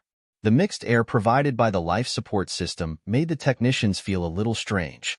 In fact, they knew very well that this strange feeling came entirely from the gradual loss of confidence. The pilot of the Purple Sea Mecha was Mad Manly. The higher the reputation of this young lieutenant colonel in the military, the more helpless the technicians of the Shell Company felt. This was especially so after the Magnolia, who was chosen first, was taken away by the Bureau of Proclamation. The CEO of the Shell Company was still angrily negotiating with the government, but time was running out. That night, at 11 o'clock, another spaceship arrived at the old moon base from planet S1. The reserve pilot, accompanied by a team of soldiers and board members of the company, walked into the warehouse.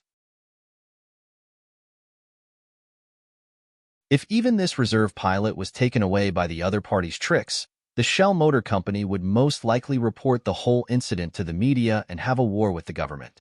In the dead of the night, all the technicians returned to their own rooms anxiously. The modification of the mecha program in the base had been completed. No problems were found, but they still felt a little uneasy. Sulu sat on the box under the pure white MX mecha. He chewed on the bread in his hand and mumbled, "I really didn't expect the reserve pilot to be you." Zhou slowly chewed on the bread and smiled. "Who else can you find at the last minute? Other than that secretary of yours, I'm the most familiar with MX.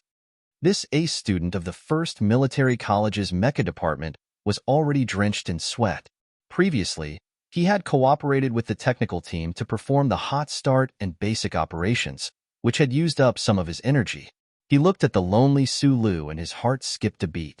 He tried to be as gentle as possible. "I know Secretary Bai is the pilot you've been secretly preparing for several months, but since the other party has used such a dirty trick, there's no other way. Now, you can only trust me and support me." Sulu did not believe Zhou's ability, which was praised by the entire First Military College. However, he always thought that a pilot had to have gone through real battles before to know the taste of death and blood. Only then could the Immerse's super maneuverability be displayed in a swift and fierce manner. Looking at the sweaty Zhou, Sulu suddenly felt that life was really strange.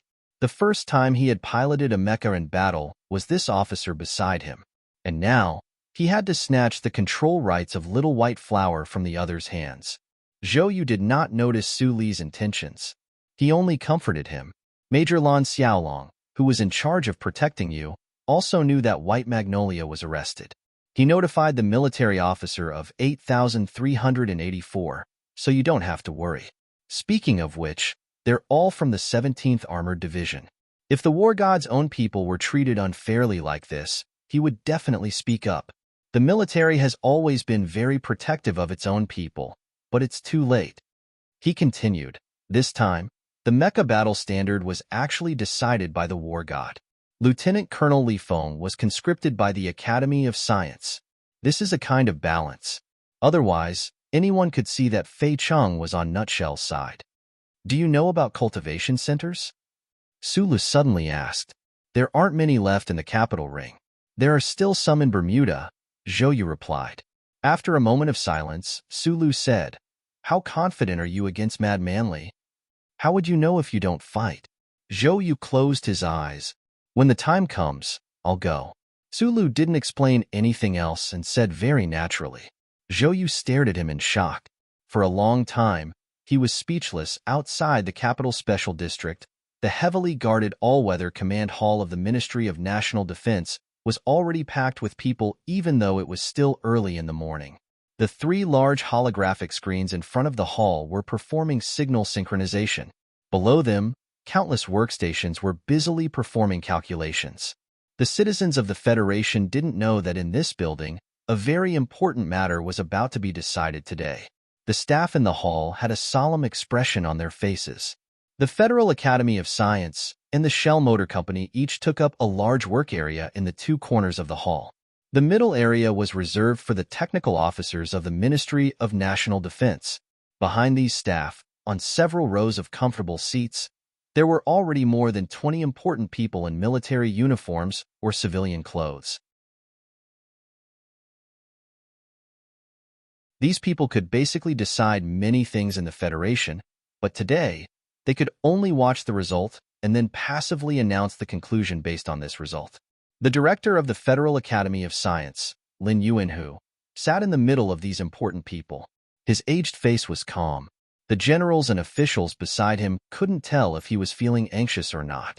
As a leading figure in the academic world of the Federation, he had too many connections, supporters, and admirers in the political world. This was why so many people stood firmly behind the Academy of Science, cheering for him and helping him handle many things that he didn't want to handle personally. Looking at the battle environment of the Old Moon polar region that was gradually becoming clearer on the holographic screen, Lin Yuanhu narrowed his eyes slightly.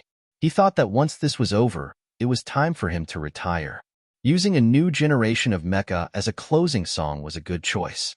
The feedback last night said that the ace pilot that had been secretly trained by the Shell Company for 100 days had been brought back by the Bureau of Proclamation. Lieutenant Colonel Li Feng had also started experimenting with the mecha. It seemed that there was nothing else to worry about. Below, in the Shell Motor Company's work area, Shangqiu took off her glasses and rubbed her forehead. Looking at the technical data on the screen, she felt a headache coming on. She subconsciously turned to look at Lin Yuanhu, who was in the stands. She habitually scratched her itchy hair with the tip of her pen. She wondered if Zhou would be able to force the Purple Sea into overclocking mode for 3 minutes in a mecha battle.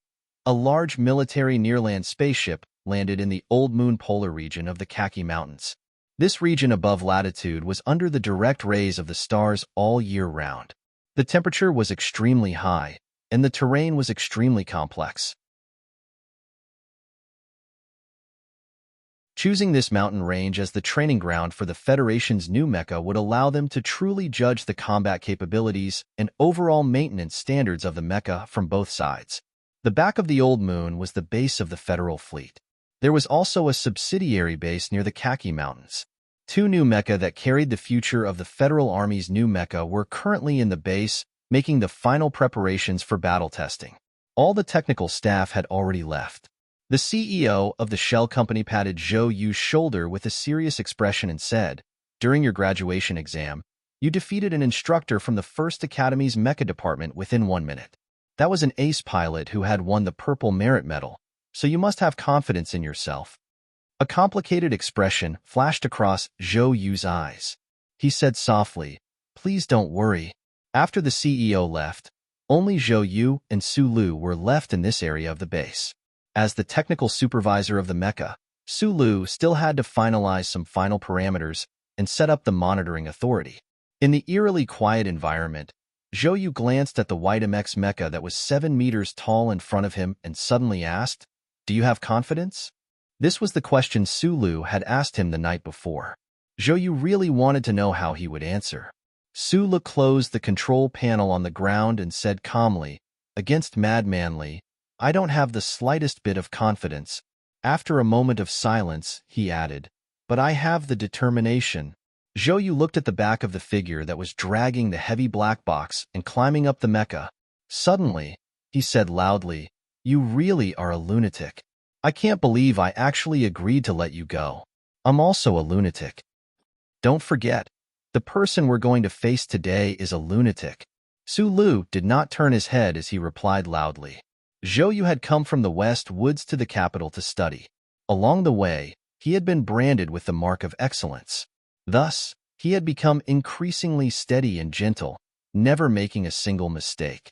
Until the night before, when he had heard Su Li's request, he had discovered that he could occasionally go a little crazy.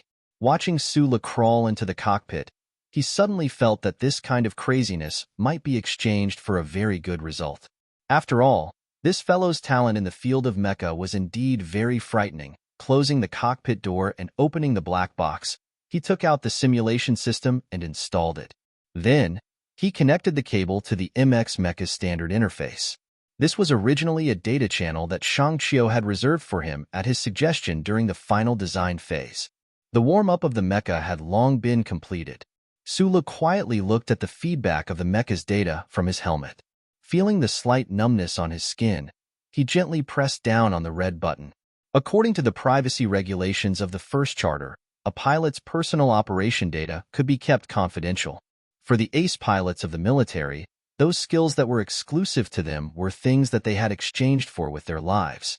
Unless the military conscripted them, no one could even dream of spying on their operations. Even the command hall, watching from hundreds of thousands of kilometers away, was no exception. Thus, Su Lu was not worried that his use of the simulation system would be discovered by others. In fact, this was also one of the things he relied on to participate in the mecha battle and face Mad Manly head-on. Perhaps someone would detect something from the way he operated the mecha and bring him some unknown danger, but he already did not care. Almost at the same time, in the underground base of the Kaki Mountains, in the Old Moon Assembly Base, in the S1 Capital Command Hall, the sound of an electronic countdown rang out.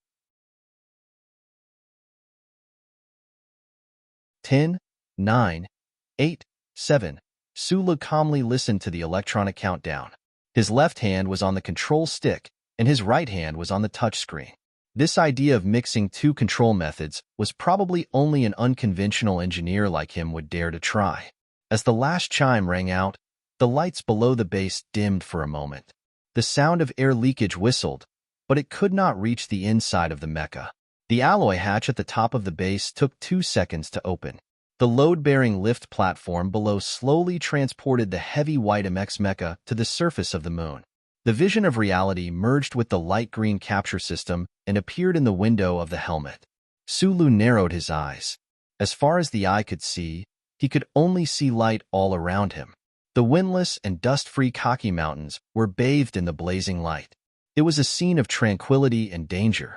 The central control computer of the MX mecha had already issued a warning. A vacuum environment was a very severe test for the life support system. Fortunately, the MX mecha had considered this point when it was designed for combat. Even if the exterior of the mecha was damaged, the internal cockpit could still ensure an independent life support system. It was just that it could not be maintained for too long. Beep, beep, beep, beep. A series of sharp alarms rang out. In the field of vision where the light was the brightest, a light purple mecha suddenly appeared.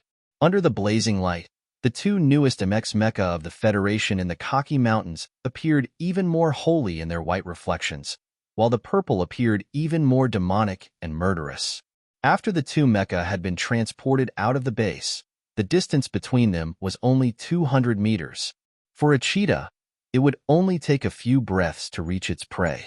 However, for a new mecha with dual-engine technology and 4 times the power output, this distance was actually a little frighteningly short. The Purple Sea mecha moved, its dual engines at full power.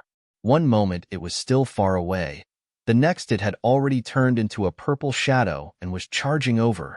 The instant the little white flower mecha set foot on the surface of the moon, Sulu, who was completely focused, had discovered the figure of the purple mecha standing proudly in the light before the onboard radar. Being able to see it with the naked eye was naturally more direct than being able to see it with the radar. However, he had not expected that Mad Manly, operating the Purple Sea mecha, would make his move so swiftly and valiantly.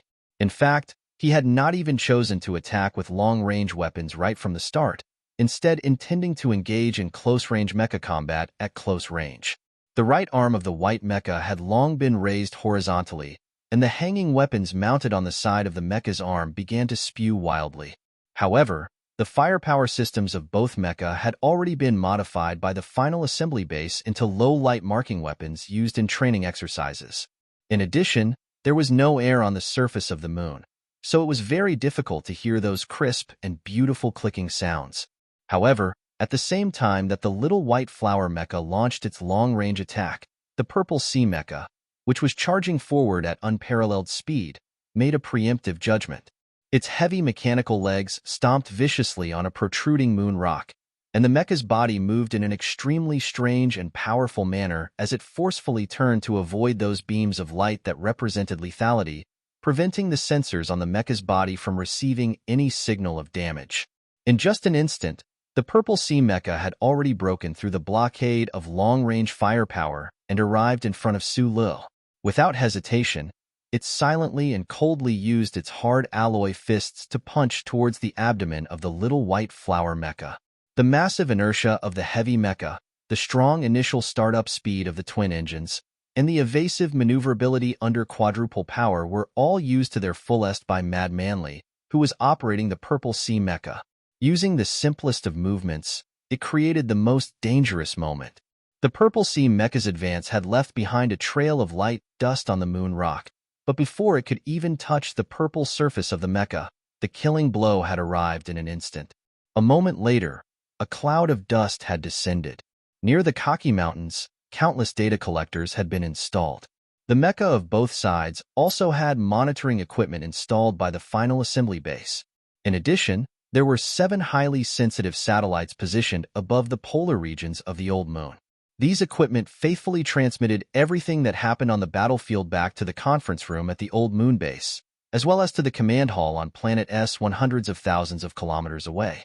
The instant the electronic countdown ended, everyone in the command hall fell silent for a moment. They stared at the 2 new mecha standing 200 meters apart on the giant screen. No one spoke, not even making a sound.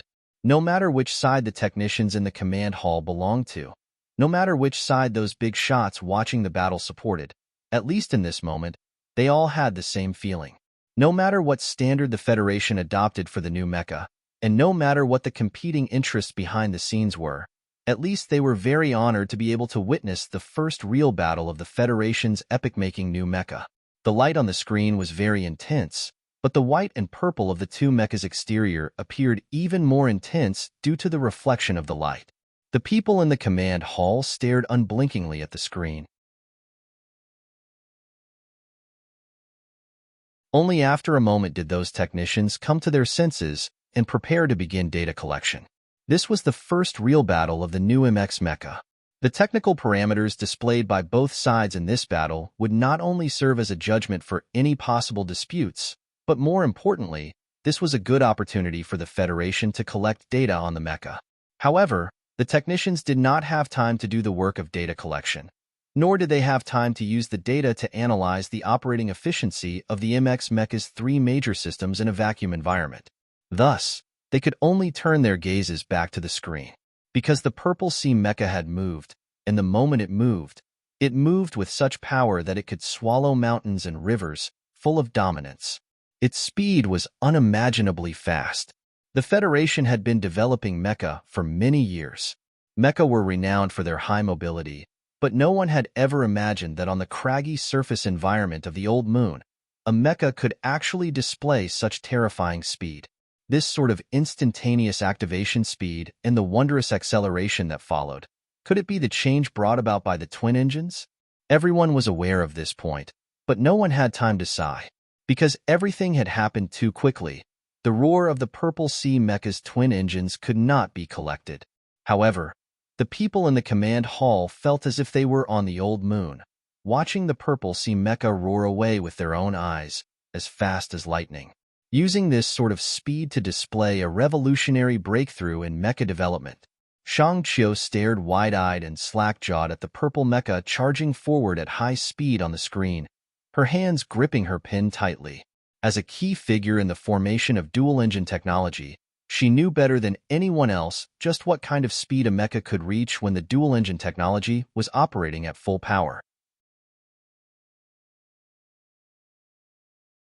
However, that was just data from the laboratory, tests under a simulated environment. Today, seeing the dual-engine mecha in action for real, she was still so shocked that she could not find words to describe it. Speed. The only thing that determined a mecha's performance and close combat power could only be speed. On the screen, the white mecha tried to use long-range firepower to seal off the path of the purple mecha. However, in the face of the terrifying speed of the Purple Sea Mecha and the valiant operation of the pilot, the few weak beams of light that represented the firing line appeared so futile and weak. This was the frightening part of the new twin-engine mecha. Under the protection of supermobility, the inherent firepower system of the universe was already outdated. If the firing speed of mechanical weapons and the tracking speed of standard missiles could no longer match the instantaneous evasive speed of the mecha, then how could they injure or destroy it? The high-speed movement of the Purple Sea Mecha on the holographic screen, leaving behind only an afterimage, made clear to everyone in the old moon base's conference room and command hall a fact. In future battles, unless it was a concentrated firepower or a precise beam attack from a battleship, the MX Mecha would be a superweapon that would be very difficult to surround or defeat. The instinctive excitement of an engineer flashed through Shang Qiu's mind. She stared blankly at the screen. Her fingers had not yet finished exerting force when she saw the Purple Sea Mecha charging in front of Little White Flower. She was very worried whether the Nutshell MX Mecha would be defeated by this attack. But what shocked her even more was that the pilot controlling the Purple Sea had only used 2 days and 2 nights to master the control system of the twin-engine mecha to such perfection. He had completely taken advantage of the speed advantage of the new MX Mecha, abandoning the original federal military mecha movements to pursue close combat instead of long-range attacks. The Lees of Philadelphia were indeed geniuses on the battlefield. Only a genius mecha warrior would dare to completely abandon the original mecha control method in his first real battle and rely on his instincts to change his battle strategy at the last minute to maximize the mobility of the twin-engine mecha. This choice undoubtedly proved that the crazy person in the Purple Sea Mecha had extraordinary calmness and strong confidence in himself. The officers and technicians in the command hall, who were watching the screen, stared dumbfoundedly at the brilliant purple light. Looking at the speed of the mecha that the Federation had never produced before, they did not have time to react. They did not have time to analyze any data before they subconsciously made a judgment. The battle between the two MX Mecha seemed to have just started and was about to end. The military bigwigs behind the command hall who stood up after being shocked by the speed of the Purple Sea Mecha were also thinking the same thing. Even if the Nutshell pilot was the best ace pilot in the federal military, in the face of the violent and swift attacks of the Purple Sea Mecha, he would definitely not be able to make the most correct response.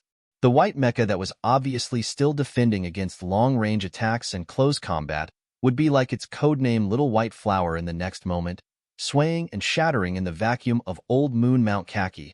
The strong mechanical arm took up a quarter of the field of vision. The glossy purple exterior reflected the light of the stars. The fiercely contracting joint components and transmission pipes were so clear and were getting bigger and bigger. Sulu had always thought that Mad Manly had only been in contact with the MX mecha for 2 days and could not be more familiar with it than himself. But seeing this scene, he knew that he was wrong. Under such circumstances, even the fastest reaction speed of a federal military pilot would not be able to allow Little White Flower to make the correct response. But he could, because his nerves were thicker than others, and his reaction was faster than others. In the dark cockpit, his fingers quickly swept across the screen, and at the same time, the warm energy in his body also burst forth in an instant. Through the simulation system on his body, it sent precise signals to every component of the mecha. The alloy fist of the Purple Sea mecha was enough to defeat the enemy in one hit. With the huge force and high speed of the sprint, it seemed impossible to dodge. So Little White Flower did not dodge. Instead, at the moment when the alloy fist was about to hit its body, its left mechanical leg stepped back and its right mechanical arm struck out as fast as lightning in a vacuum environment. The alloy fist of the Purple Sea mecha could not make the sound of air exploding. But that fist that broke through the air and landed in the eyes of everyone watching the foot of Mount Kaki was mixed with endless dominance and murderous intent. Little White Flower's mecha moved, but its movement was hurried and helpless. As if it had been blown by a strong wind, its waist twisted slightly. But it was this seemingly helpless twist that the Purple Sea mecha's fist, which had been charging up for a long time, brushed past the left side of the white mecha's chest and collided directly with that mechanical arm that had appeared out of nowhere. The two strong alloy fists collided heavily. In this instant, it seemed that the hard alloy surface could be seen slowly deforming under this impact, revealing the complex internal components. When the mecha collided, there was no sound. This scene fell into everyone's eyes like a clap of thunder, waking everyone up. Non-standard movements. In the ground command hall, the invited dean of the 1st Military Academy's mobility department leaned on the railing. His eyes narrowed as he watched the two mecha collide for the first time on the holographic screen. He said in a low voice, "All non-standard movements." No one paid attention to what he was saying. Everyone was staring at the holographic screen, dumbfounded. If it was said that Lieutenant Colonel Li Feng, who was piloting the Purple Sea mecha, was able to use the new MX mecha's functions to the maximum in a short period of time because of his identity as the descendant of the war god, this was an amazing but acceptable feat, but the pilot sent by the Nutshell Company to operate the white mecha was actually able to make an effective response in such a short period of time. Although it was a bit embarrassing, it had successfully blocked the Purple Sea mecha's domineering attack. This made everyone unable to believe their own eyes. How fast is the hand speed required to do this? Most of the people in the command hall were professionals. Although they had not personally operated the new mecha, they knew that under the Purple Sea mecha's domineering attack, the reaction time left for the white mecha pilot was very short. To be able to continuously input commands to operate the mecha to make the only feasible response in such a short period of time, what kind of hand speed and vision did this require?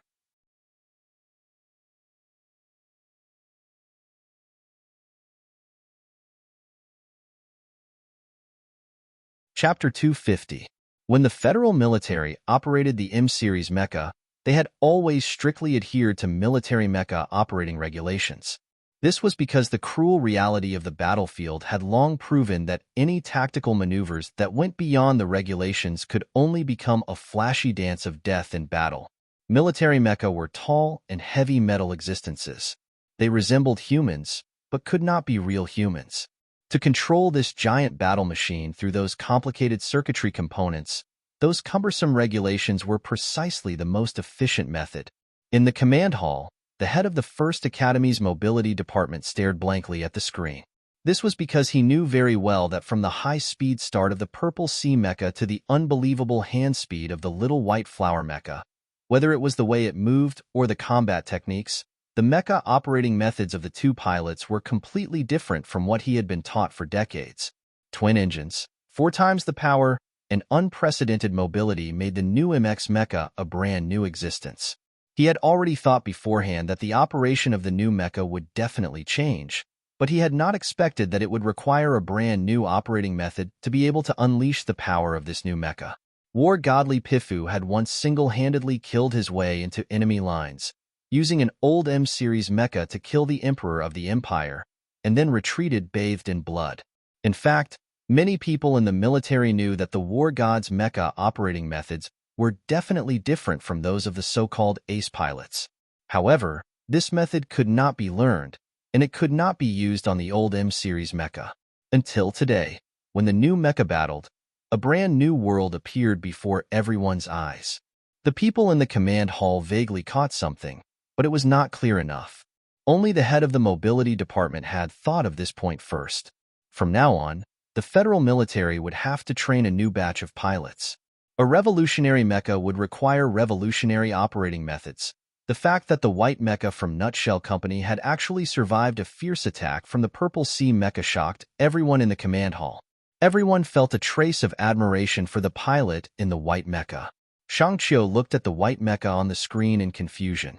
Suddenly, she felt that this incomparably familiar MX mecha had actually become somewhat unfamiliar.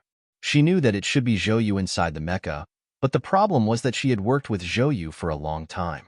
She knew very well that this gentle and elegant man's mecha operating style was definitely not this silent. Yes, silent was used to describe his style. It meant that he was so calm that he did not care about anything. At the foot of Old Moon Khaki Mountain Range, there was a cloud of dust. Two MX mecha were fighting at high speed. The speed of the mecha was so fast that it was hard to see clearly in the cloud of dust. In the vacuum environment, it was quiet, and there were no sounds of collisions. Only the occasional sparks and tremors of the earth could be heard. The three fingers on Su Li's left hand quickly pressed on the accelerator button, feeling the intense vibrations of the mecha. His eyes narrowed as he stared at the screen in his helmet, continuously controlling the mecha through the touchscreen input and simulation system, dodging wave after wave of attacks from the Purple Sea, each stronger than the last. Only after direct contact did he realize how terrifying the Purple Sea mecha that Mad Manly was piloting was. The mobility of the new dual-engine mecha had been pushed to the limit by that person. From the moment they met, the other had not given him any chance to catch his breath. His alloy fists were laced with a heroic aura, smashing through every weak spot of his mecha from tricky paths. If he had not performed above his usual standards at the very beginning, the little white flower mecha would probably have long been struck down by the Purple Sea, only to be humiliated by the other. The battle between the two new mecha was in reality no longer the mecha battle mode of the past. Instead, it was more like a close combat battle between military experts. It was also like those Jianghu disciples wielding large swords in the dark of the night, filled with a bloody and direct style. The problem was that the Purple Sea piloted by Mad Manly was perfectly displaying the speed of the new mecha. Using standard and perfect tactical movements, he made absolutely non-standard continuous attacks, striking out with the force of a great river, surging without rest, clean and efficient, open and closed, incomparably heroic, its domineering aura filled with a crazed air. Faced with such a terrifying purple mecha, the white mecha at the foot of the mountain was completely at a disadvantage after luckily escaping the first wave of attacks. There was no room for retaliation at all. He was no match for Mad Manly. At this moment, Su Lu recalled what Bai Yulan had once said to him in the underground base. If you encounter Mad Manly in a mecha, you had best avoid him as soon as possible. In the past, he had not understood this saying very well, but at this moment, watching the purple mecha's intimidating and oppressive attacks under the illumination of the screen, he finally understood more. This 16-year-old lieutenant colonel of the Federation seemed to be a person born for mecha combat, and the new dual-engine mecha seemed to be a combat tool designed for people like him. In just 2 days and 2 nights, Mad Manly had already become one with that purple mecha. His control was perfect, clean, and swift. He dodged and weaved in and out of the way like a gust of wind, making people feel suffocated. The alloy fist scraped across the surface of the mecha, leaving a deep gash. The sharp armor-piercing blade extended from the spherical joint and slashed towards the left side of the white mecha, where the central control chip was located. The white mecha twisted its body forcefully in this desperate situation, its two thick, mechanical legs moving in standard steps as it retreated backwards. Sparks sprang up on the surface of the mecha, and then were quickly extinguished in the oxygen-free environment like a string of shooting stars. The close-range weapons of the mecha blocked each other, and from time to time, terrible cracks appeared on the hard alloy surface. From the looks of it, the Purple Sea mecha had already gained an overwhelming advantage. However, what was strange was that every time the Purple Sea mecha was about to hit a vital point, the white mecha seemed to be able to predict where the Purple Sea mecha's next attack would come from and dodge in advance. From the start of the battle until now, it had actually only been less than 30 seconds, but the Purple Sea mecha had already completed countless dazzling non-standard mecha combat moves, causing great damage to the white mecha's body. However, the white mecha had still not been knocked down. Whether it was the people watching the battle in the command hall or the aloofly phone controlling the Purple Sea mecha himself, all of them felt a sliver of doubt towards this situation. Who was the pilot of the Nutshell mecha? How was he able to withstand the violent and high-speed attacks of the descendant of the Fey City god of war under such circumstances? The exterior of the little white flower mecha was full of scars, and occasionally, black liquid would spurt out. It looked like it was in a mess, but it did not suffer any fatal attacks. It fought and retreated at the foot of Kaki Mountain, and it seemed to be able to keep up with the operating speed of the Purple Sea mecha. The data sent back to the command hall also proved this point. Although the hand speed of the pilot could not reach the explosive speed at the very beginning, it was still amazingly fast. However, if the battle continued like this, the mecha that was swaying like a white flower under the barren hills of Old Moon would not be able to hold on for long. Defeat seemed to be a foregone conclusion. The people in the Old Moon base in the command hall could not hear anything, but they could see these shocking scenes. The two young people who were in the mecha could clearly feel every vibration of the mecha and every damage. Right then, all of Su Li's mind and willpower were focused on operating the mecha.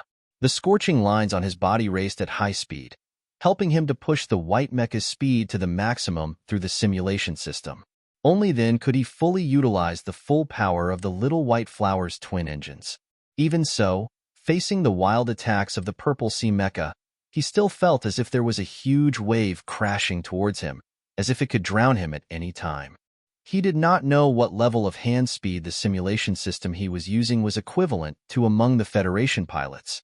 He also did not know that the white mecha he was controlling was not a standard action.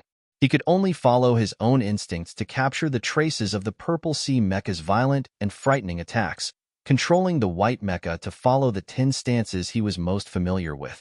In Section H1 of Li Hua University's library, he had conducted many Level 6 mecha training exercises alone. Later on, he had also followed by Yulan to learn the standard federal military tactical movements. But in this moment, in front of Madman Li's mecha, he had forgotten all of this. He had to forget. He could only follow the moves he was most familiar with, turning the little white flower's mecha into his own. Bent elbows, thrust knees, parry horizontally, advance. Heroism against heroism. Plus, for some reason, Sulu felt that the combat moves of the Purple Sea mecha were somewhat familiar. It was as if he had been born knowing where the opponent would attack from. That was why the white mecha he was controlling was able to hold on bitterly under the opponent's violent attacks. In this instant, he suddenly understood that if it had been anyone else, such as Bai Yulan or Zhou Yu, they would probably not have been able to cope under the terrifying attacks of Madman Li and the dual-engine mecha combined into one. That Purple Sea mecha gave people the feeling that it was undefeatable. But Sulu remained calm. He steadily and quickly entered the commands, adjusting the signals emitted by his body so that every move of the little white flower's mecha would become more accurate and powerful. Uncle Feng Yu admired Su Li's calmness the most. This admiration was even greater than his admiration for Su Li's mechanical engineering talent. This young man, Su Lu, seemed to have been born with a rock. No matter what kind of difficult situation he was in, he would always maintain a clear train of thought. The twin engines of the Purple Sea mecha provided great power. Under the khaki mountains, the mecha twisted its body abruptly and avoided the Little White Flower's block. In an instant, it had advanced behind Little White Flower and smashed its alloy fists towards the defenseless head of the mecha. The head of the mecha was equipped with sophisticated information acquisition equipment, a fire control radar, and a balancing device. If it was subjected to such a violent attack, the moment these equipment failed, the outcome of the battle was obvious.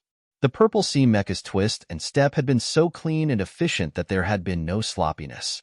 Moreover, it had completely controlled the reaction of the white mecha at that moment. In terms of timing, the battle-hardened Madmanly in the cockpit of the Purple Sea was clearly of the highest standard in the Federal Army. The situation had reached its most critical moment. This is the moment. At the same time that the onboard computer gave the location warning signal, or even a few tenths of a second earlier, Sulu had already made his move. The white mecha's block action had not been completed.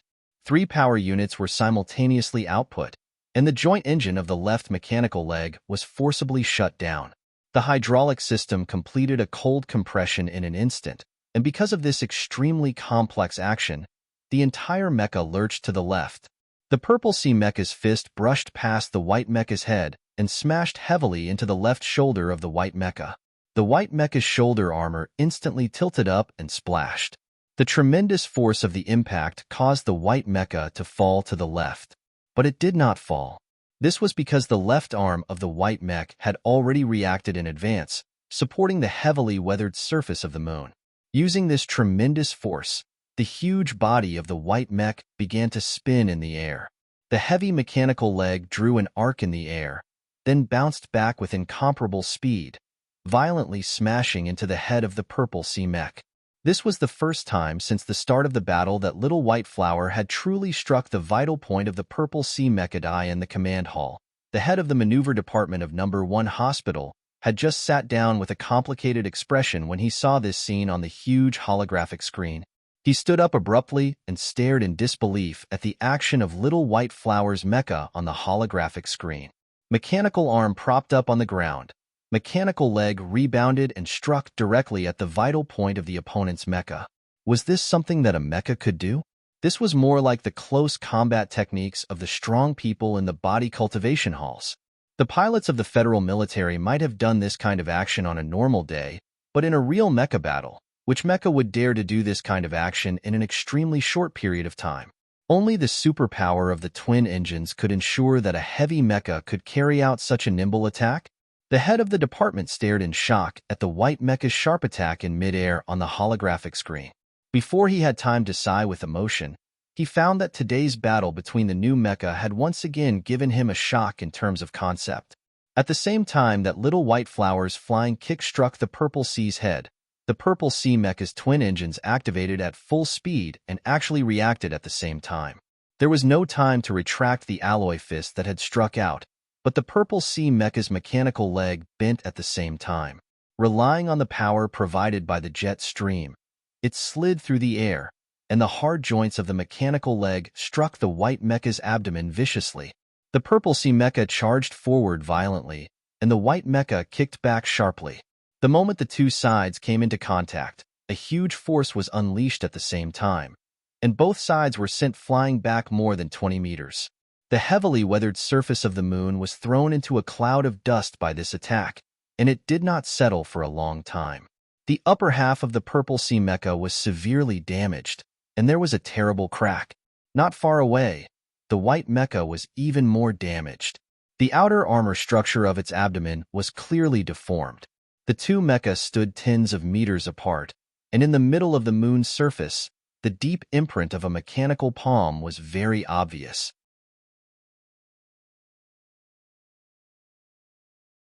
You're tuning in to the Romance Rendezvous YouTube channel. We're so grateful for your support, and don't forget to subscribe to join us on this incredible journey through captivating stories. Your generosity through donations truly makes a world of difference, as it's the primary source of revenue that allows me to expand and enhance this channel for you. Thank you from the bottom of my heart for being a part of this adventure.